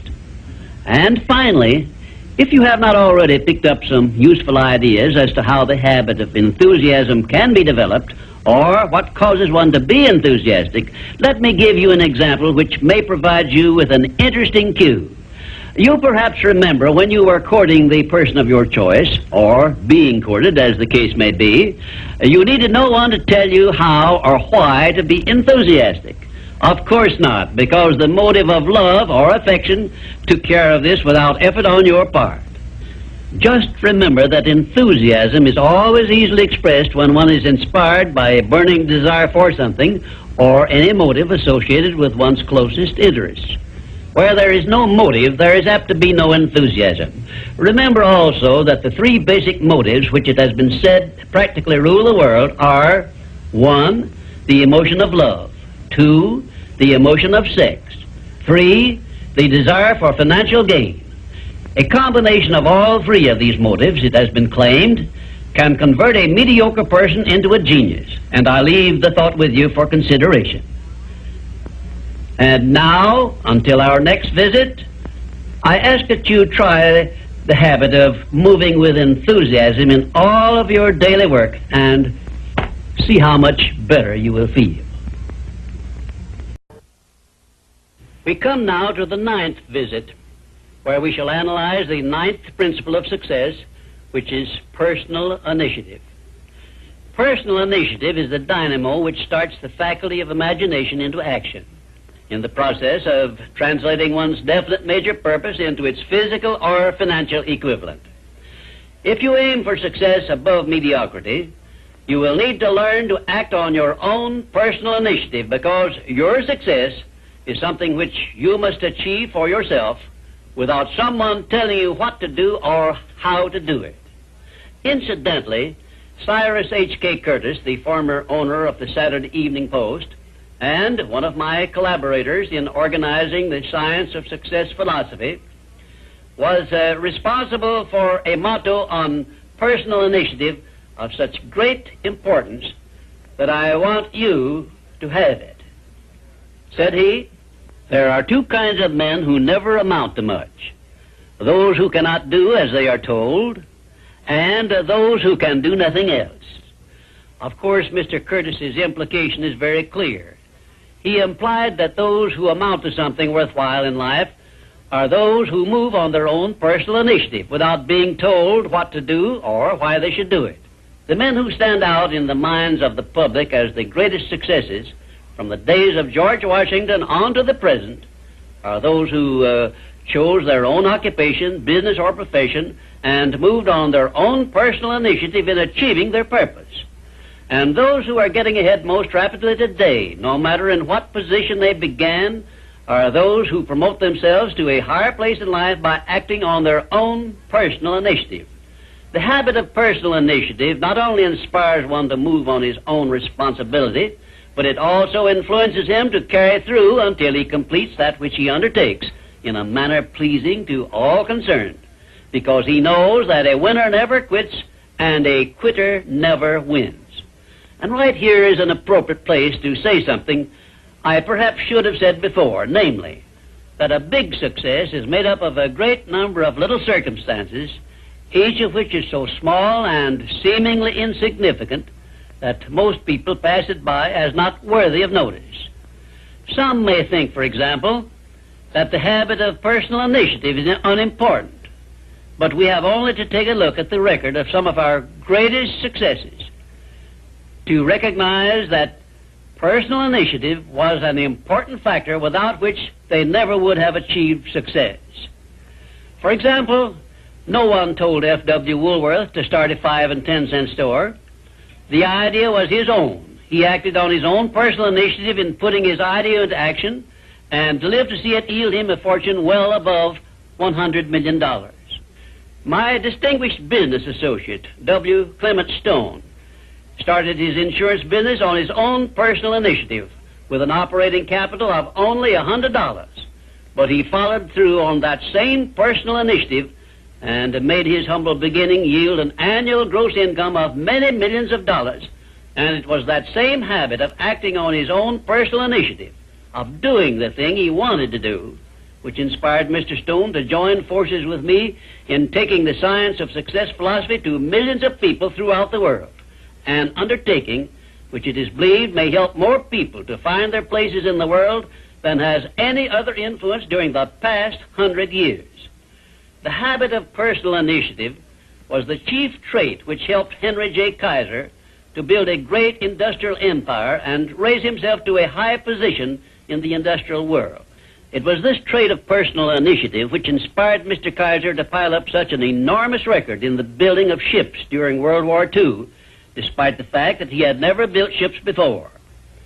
One day when I was lecturing to one of my classes, I mentioned Henry J. Kaiser's wonderful record in building ships more cheaply and quickly than experienced shipbuilders had been able to do, when one of my students spoke up and said, Mr. Kaiser's having been a friend of Jesse Jones of the Federal Reserve Bank did not hurt his chances of success any, did it? Well, for a moment it looked as if that question had placed me on a spot. But I soon recovered my composure and came back with this reply. No, his knowing Mr. Jones did not hurt his chances, but think of the thousands of industrialists, many of whom may also have known Mr. Jones, but did not use their personal initiative in getting his financial help. Personal initiative is one quality which inspires one to form friendships and to make contacts with people who can be of aid to them in times of need. It was my personal initiative which influenced Andrew Carnegie to give me an opportunity to organize the Science of Success philosophy. I now wish to give you an outline of the more important attributes of the person who has sufficient personal initiative to give him leadership in his chosen occupation. 1. First of all, the person who follows the habit of personal initiative has a definite major purpose in life and a plan for its attainment. 2, and a mastermind alliance with those whose help is essential in achieving his major purpose. 3, he has the necessary persistence and the will to win to carry him along when the going is hard and he meets with obstacles. 4, he makes decisions promptly when he has the necessary facts on which to base them and changes them slowly, if at all. 5, he follows the habit of doing more than he is paid for, and he does so in a pleasing, positive mental attitude. 6, he accepts full responsibility for everything he undertakes and never passes the buck when things go wrong. 7, he can take friendly criticism without resentment because he has learned to profit by it. 8, he knows what the 9 basic motives are which inspire all human endeavors and never requests anyone to do anything for him without giving that person an adequate motive for doing so. 9, he never expresses an opinion about anything unless he has thought the subject through and is prepared to state how he came by his opinion. 10, he follows the habit of listening much and talking only when he has something to say which may benefit himself or others. 11, he has a well-developed sense of observation of small details and knows his job from the smallest detail to the greatest. 12, he never tells anyone to do anything without suggesting why it should be done and how it may be done best. 13, he follows the habit of concentrating his full attention on one thing at a time. 14, his mental attitude is positive at all times when he is in communication with other people. 15, if you ask him a question, he will give you a direct answer, even if he has to tell you he does not know the correct answer. 16, last but perhaps most important of all, he never puts off until tomorrow that which should have been done last week, because he knows that the habit of procrastination is near the top of the list of the causes of failure. If you can rate OK on each of these 16 traits of personal initiative, you are a leader in your field of endeavor. When you come to examine yourself on the subject of personal initiative, just remember that your success or your failure depends very largely on the action you take in connection with your occupation. No one will tell you what you should do. No one will tell you what not to do. The decision must be your own, and you must follow through and carry out your decision on your own personal initiative. If you work for wages or a salary, you should decide to promote yourself through your own personal initiative to the top of the scale in your occupation. And remember that your promotion is entirely in your hands. In my previous visits, I have given you a blueprint of the steps you should take in promoting yourself to whatever station in life you desire. Now, let me give you a brief review of 8 principles we have covered previously. 1, definiteness of purpose. By now you should know what you want most from life, and you should have a plan for getting it. Here is the most important circumstance of your whole life, where you must move on your own personal initiative, because no one else can tell you what you should want most. 2, the mastermind principle. If you have not already formed a friendly alliance with those who can help you in attaining your major purpose in life, you should move on your own personal initiative and form this alliance at once. 3, going the extra mile. This is a must if your major purpose is anything above mediocrity. 4, applied faith. This is the principle which gives you power in carrying out your definite major purpose and all minor purposes. 5, a pleasing personality is an asset of priceless value, and it too is something you must acquire through your personal initiative. 6, self-discipline. The 6th principle of success is also something you acquire through your personal initiative. 7, a positive mental attitude, which is the most important of the 12 great riches of life, is also the product of your own personal initiative. 8, enthusiasm is a state of mind which only you can generate through your personal initiative. You see, therefore, that personal initiative enters into every one of the success principles. And now, until our next visit, may I remind you that there are 2 types of people who never amount to anything. Those who will not do what they are told, and those who will do nothing else. Our 10th visit brings us to one of the strangest of the 17 principles of success, because it is the principle which makes it possible for you to convert into an asset every adversity, every disappointment, every defeat, and every failure you meet with from now on the remainder of your life. Yes, the principle of learning from adversity makes it possible for you to transmute all your past failures and mistakes into an asset which will help you achieve outstanding success in the future. At the very outset of this visit, I wish to call your attention to an important fact which may give you immediate possession of the great master key to success, namely, that your positive mental attitude is the only means by which you may convert adversities, defeats, and failures into assets. It seems to have been intended that everyone should experience adversities, defeats, and even failures as a part of nature's method of disciplining people to learn how to take possession of their own minds. But the Creator very wisely provided everyone with the means for converting these experiences into benefits of a priceless value, the means being our privilege of maintaining and directing a positive mental attitude. Despite the benefits which we may get from adversities and unpleasant experiences of every nature, no one desires to meet with these experiences.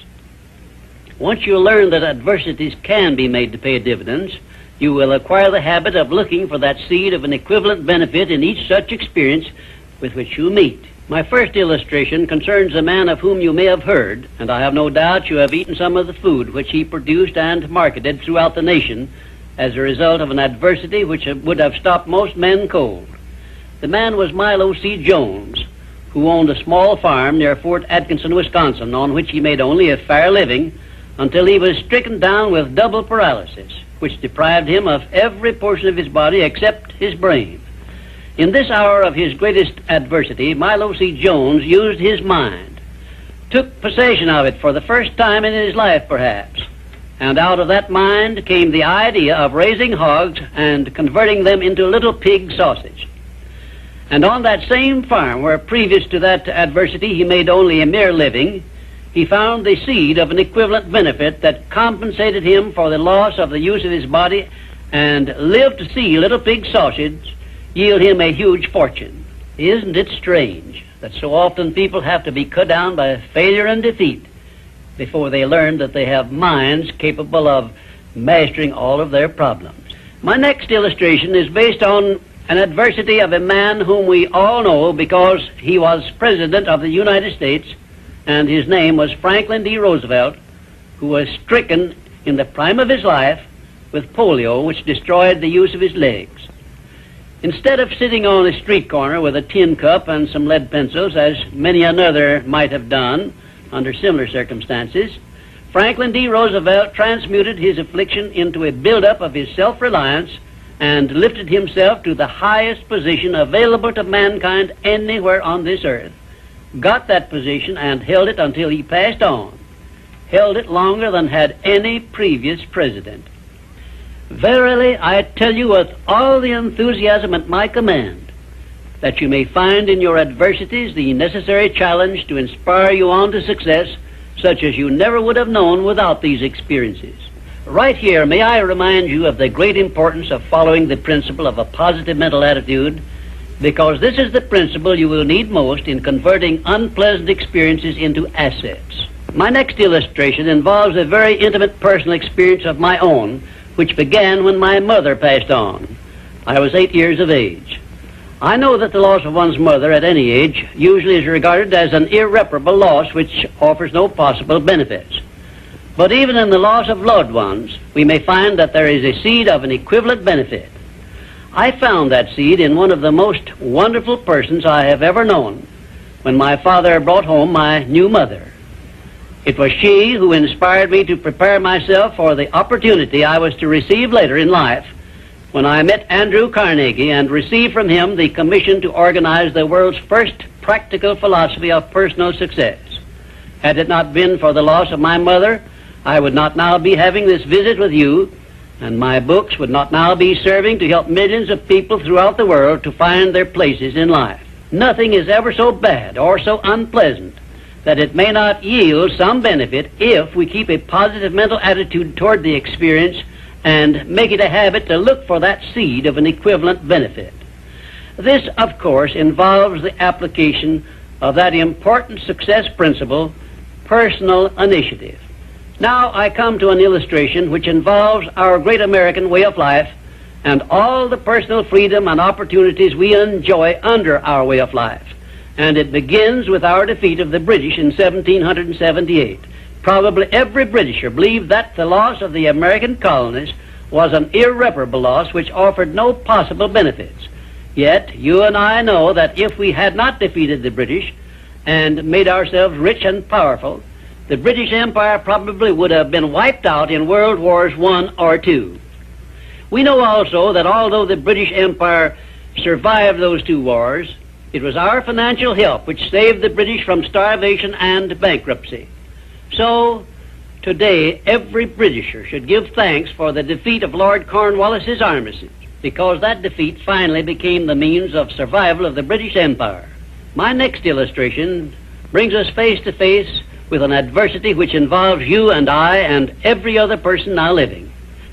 I have reference to the trend in this and all other countries to rob individuals of their rights of personal freedom, a trend which is in direct violation of the obvious purpose of the Creator to give every individual the privilege of freedom of thought and action.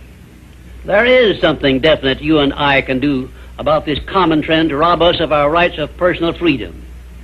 We cannot turn it back entirely by our individual efforts, but we can and we should do something about it where it affects us individually and where we know what we can do and how we can do it.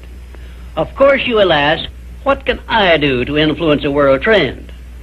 And I shall answer by saying there is something definite that you can do.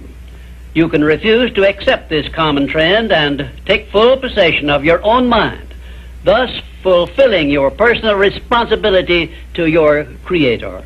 Remember those two sealed envelopes I mentioned in a previous visit. One of them is labeled riches you may enjoy by taking possession of your own mind. Very well, you have a responsibility to yourself, your loved ones, your Creator, to take possession of your own mind and to direct it to ends of your own choice. This responsibility is yours and no one else can rob you of it or fulfill it for you. You also have a responsibility to your country, which has given you our great American way of life. Our great system of free enterprise, which is so designed as to provide one with every possible motive for taking possession of his own mind and writing his own ticket in life. It is definitely a part of the overall plan of the universe to give man the benefit only of those blessings he recognizes, embraces, and uses constructively. Tie your arm to your side and take it out of use and nature rebels immediately by causing the arm to atrophy, wither, and become useless. Neglect to keep in contact with your friends and to cultivate them, and you lose them. Show indifference to the patrons from whom you earn your living, or the employer who pays your wages, and very soon you find yourself without a market for your services. It is an inevitable law of nature that you lose that which you do not use. And of course, this applies to the use of your own mind, the same as to everything else. And we who so often boast that we are citizens of the richest, the greatest, and the most powerful nation civilization has yet produced, will do well to remember this law, through which we lose that which we do not properly use.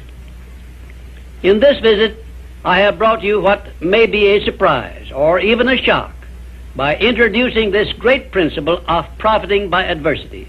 If you are ready for this principle, you will embrace it at once, and never again, as long as you live, will you brood over unpleasant experiences without knowing full well that your efforts could be better employed by searching for that seed of an equivalent benefit which is available in those experiences. Now, before I conclude this visit, I shall give you this assignment which, if you carry it out sincerely, may well bring you a new birth of opportunity such as you never dreamed of experiencing. Go back into your past experiences, study each adversity and failure you may have experienced, and look for that seed of an equivalent benefit you had not before discovered, and you may find yourself richer than you believed yourself to be.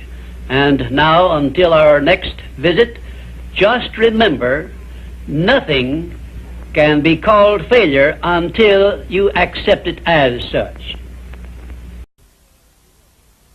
We have now come to our 11th visit, where I shall present creative vision, the success principle which is responsible for the building of all of our plans, aims, and purposes. It has been said that the imagination is the workshop wherein we fashion the purposes of our brain and the ideals of our soul. I do not know of a better definition of imagination than this. There are two forms of imagination. First, there is synthetic imagination, which consists of organizing and putting together of recognized ideas, concepts, and facts arranged in a new combination. Very seldom does anyone create an idea or anything else absolutely new.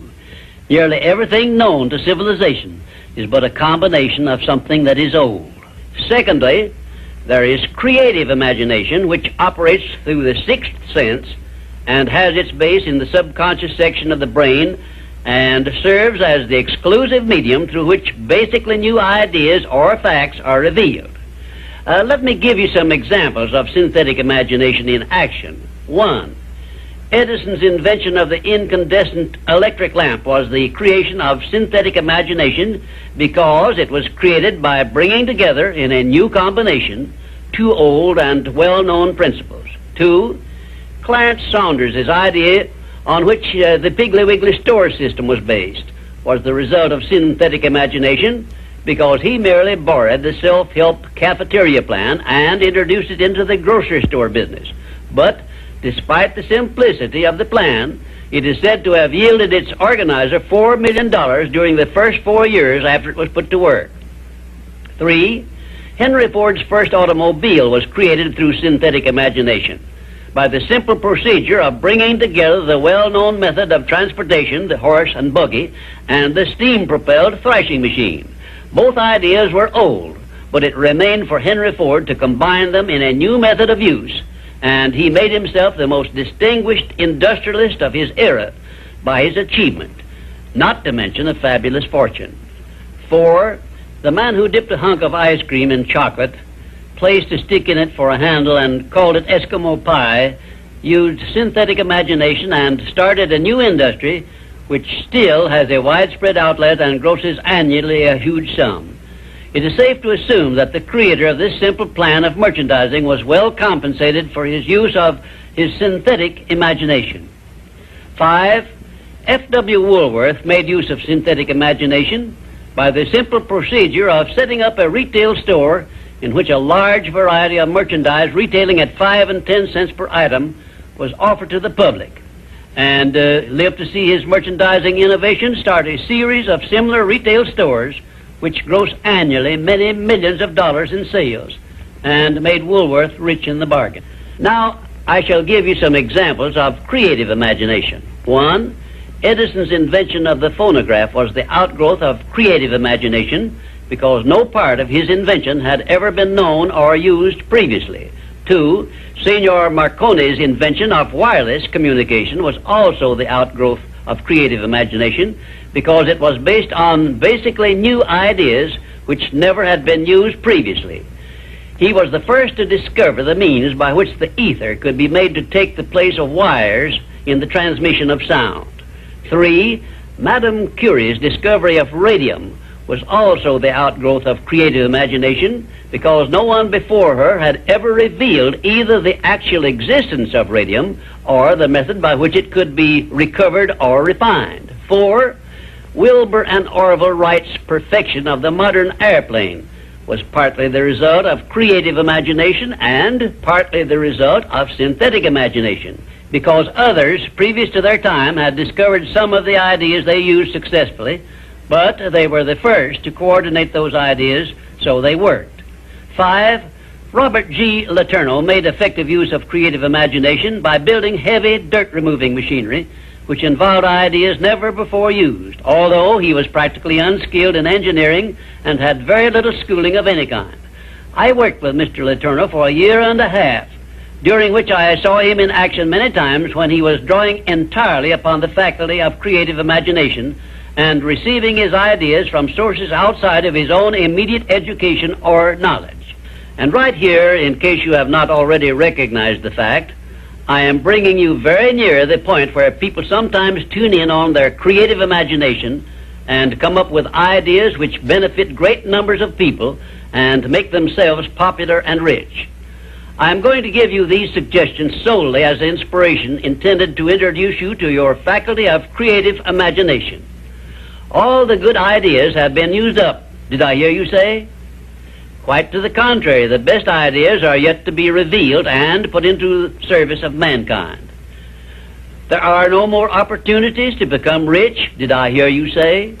If you will give me an acceptable plan for influencing married people to adopt and use the mastermind principle in their domestic relations, you may benefit many billions of people in homes where harmony does not now prevail, and make for yourself a reputation worthy of a king's ransom.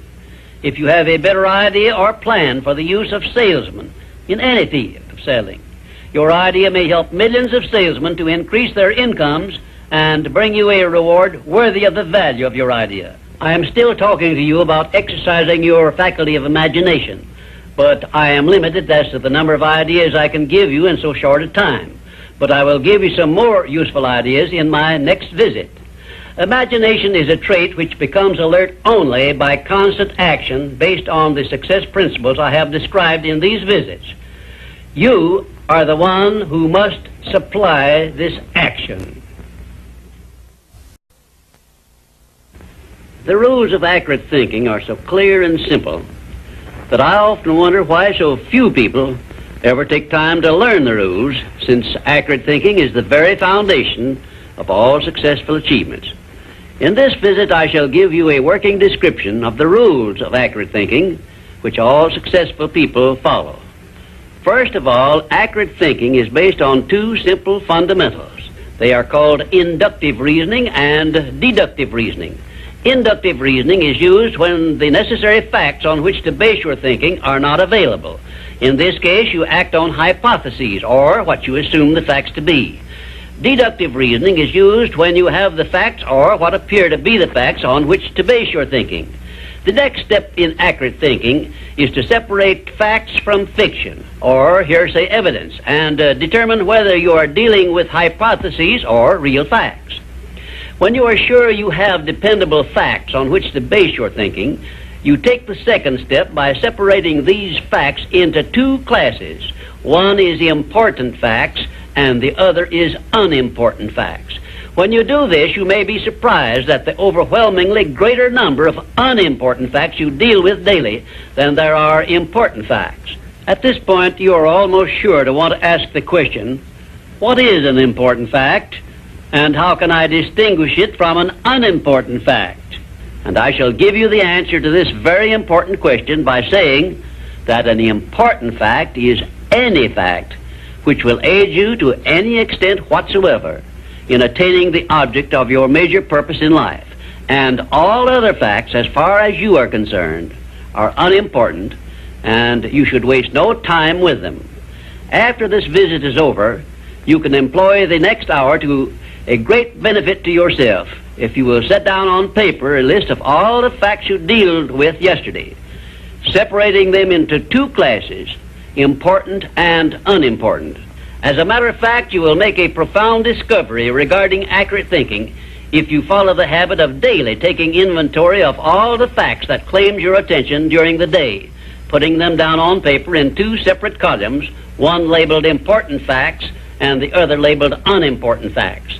Now let us turn our attention to the subject of opinions and see to what extent loose, unsound opinions are mistaken for accurate thinking.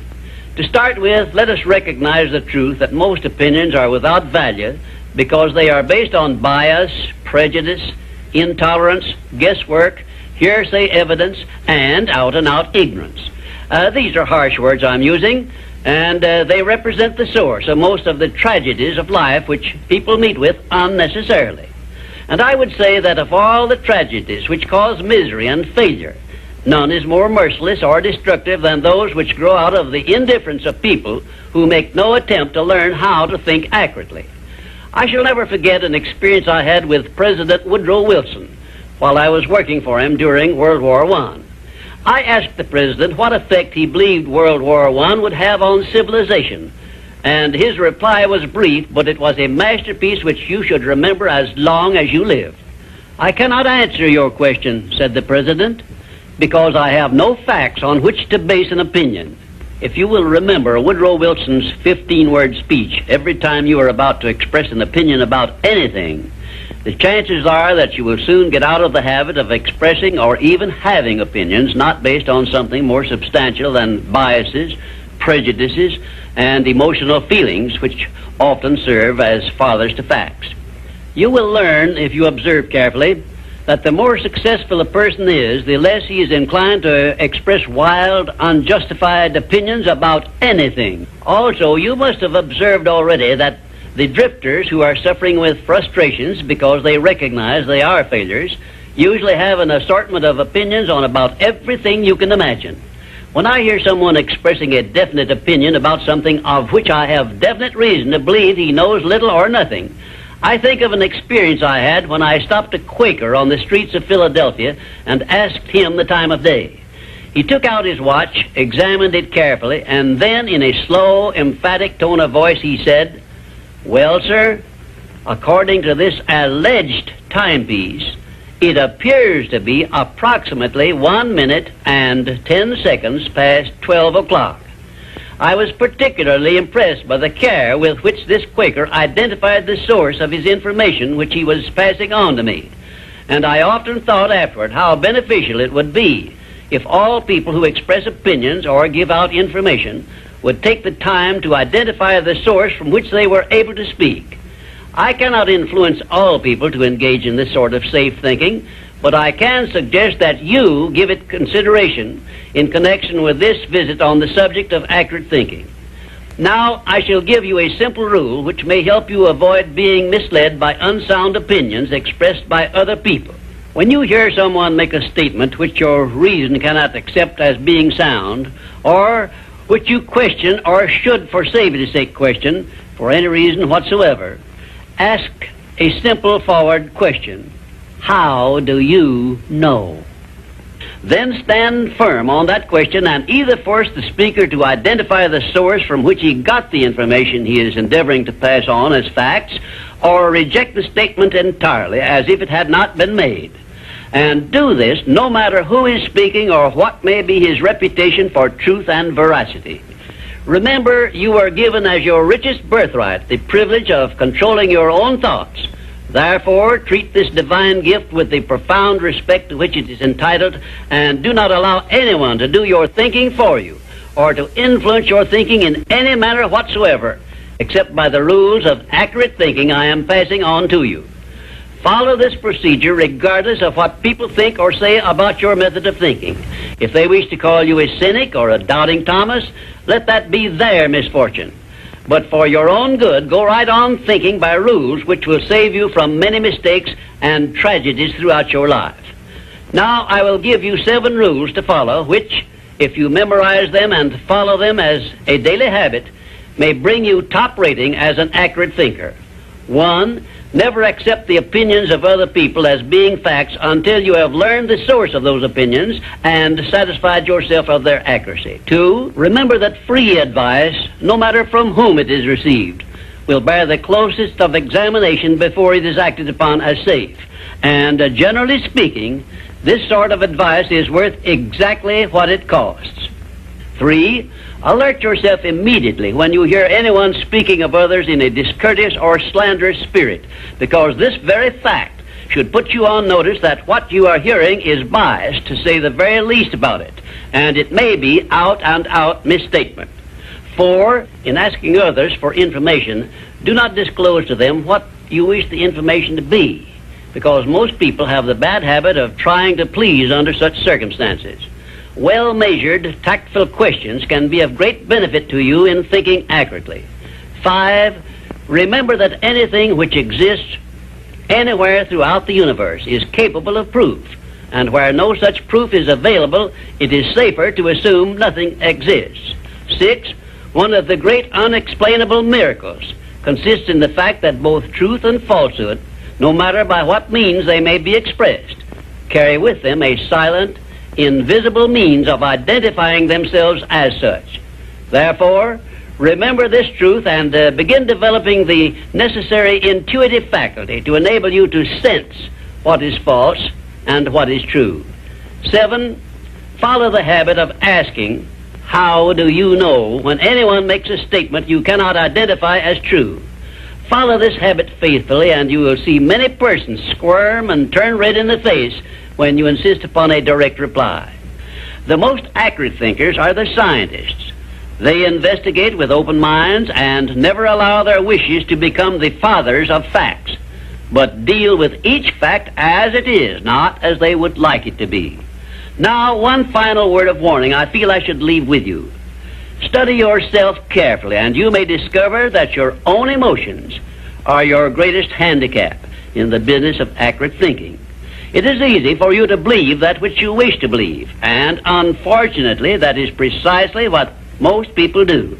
This is a method by which many people condemn themselves to eternal failure and defeat, and it is a method which opens wide that sealed envelope which contains the list of penalties they must pay for neglecting to take possession of their minds and use them for constructive ends beneficial to themselves. And now, until our next visit, may I say goodbye. Throughout my life, I've had a wide variety of very high goals, but my major one has always remained the same: to change the world and make it better for this and future generations.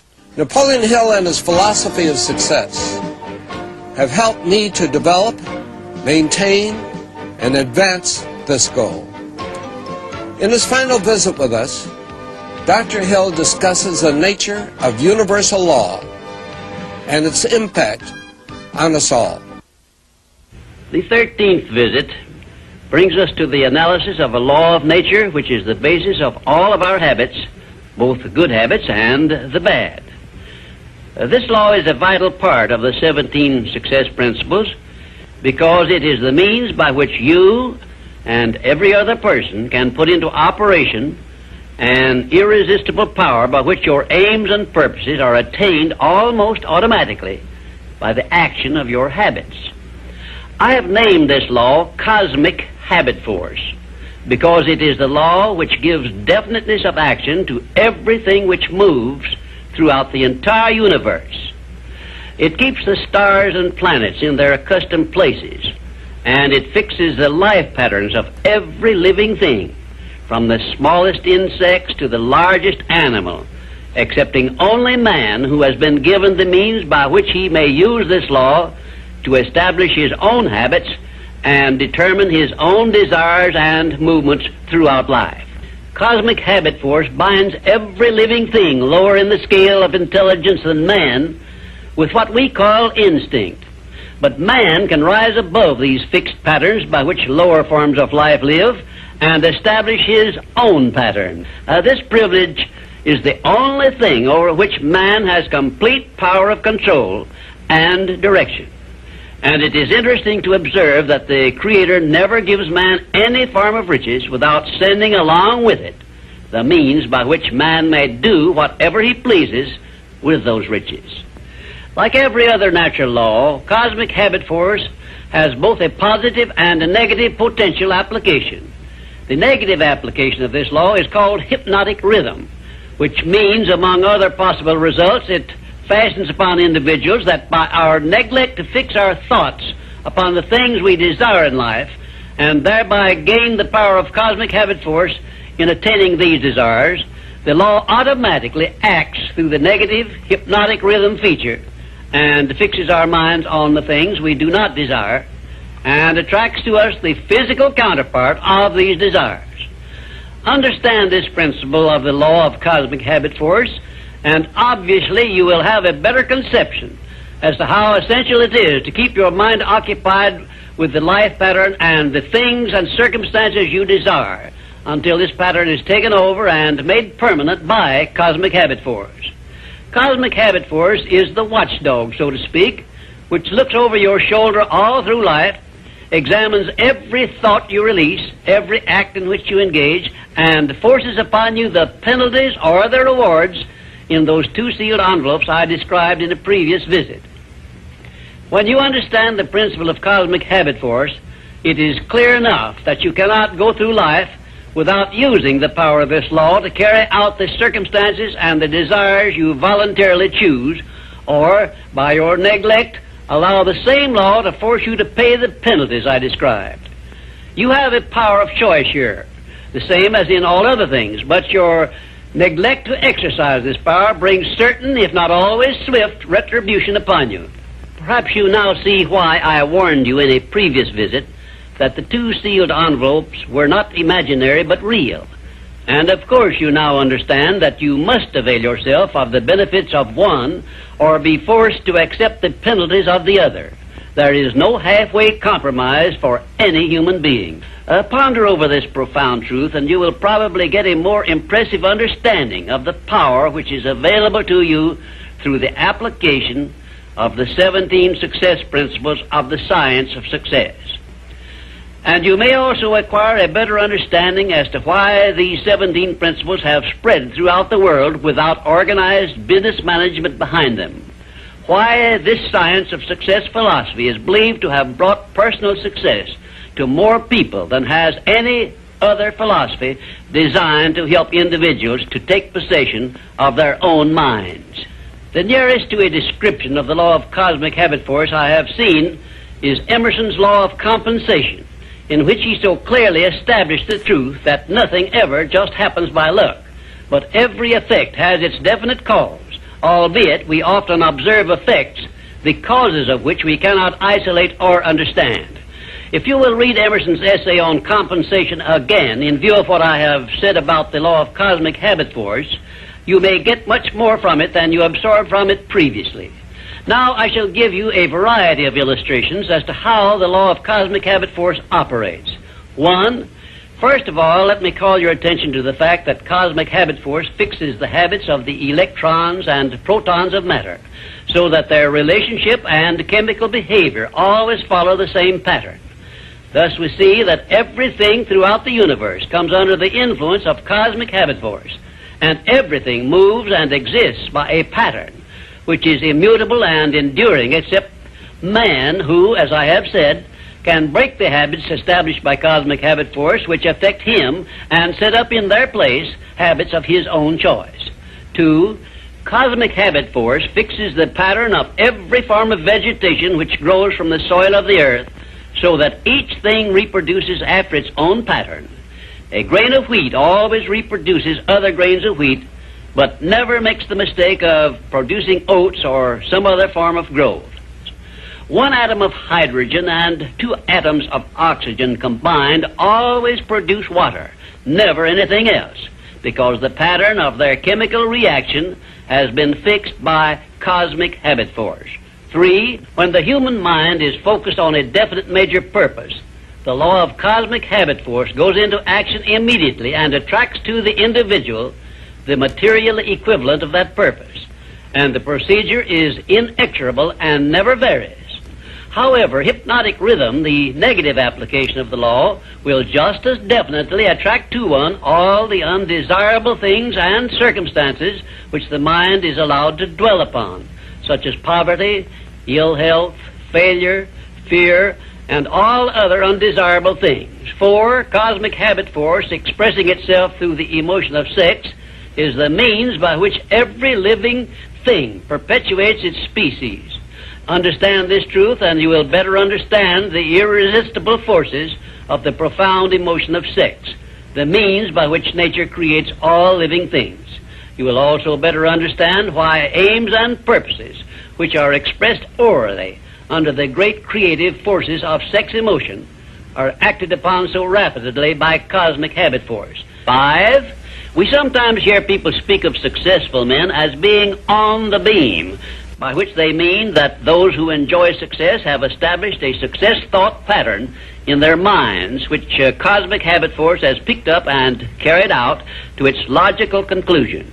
Direct it to definite ends in a spirit of belief in your attainment of those ends, and keep your mind busy in carrying out your purpose instead of allowing it to drift to subjects you wish to avoid.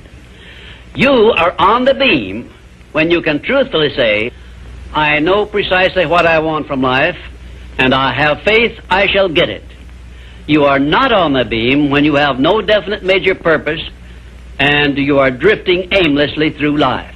People who are failures also are on the beam, but they are on the negative side of the beam because they have neglected to use those riches which came over with them in that sealed envelope, and they have placed themselves under the influence of hypnotic rhythm, which is the negative application of cosmic habit force.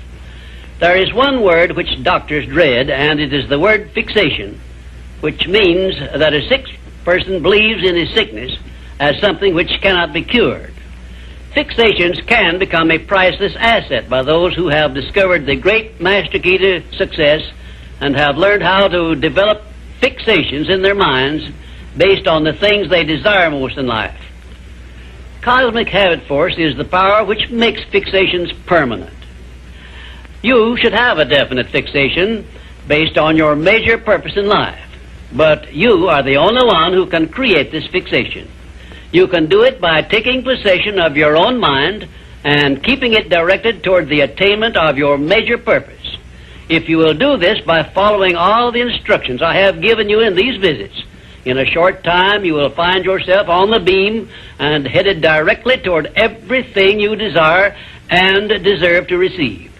Lastly, remember that your mental attitude is something you control outright, and you must use self-discipline until you create a thought pattern or thought habits which keep your mental attitude positive at all times.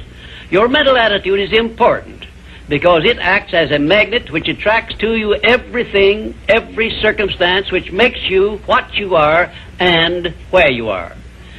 If you wish to keep on the beam that leads to success, be sure that you give cosmic habit force a thought pattern based on the things you want most in life, and it will do the rest.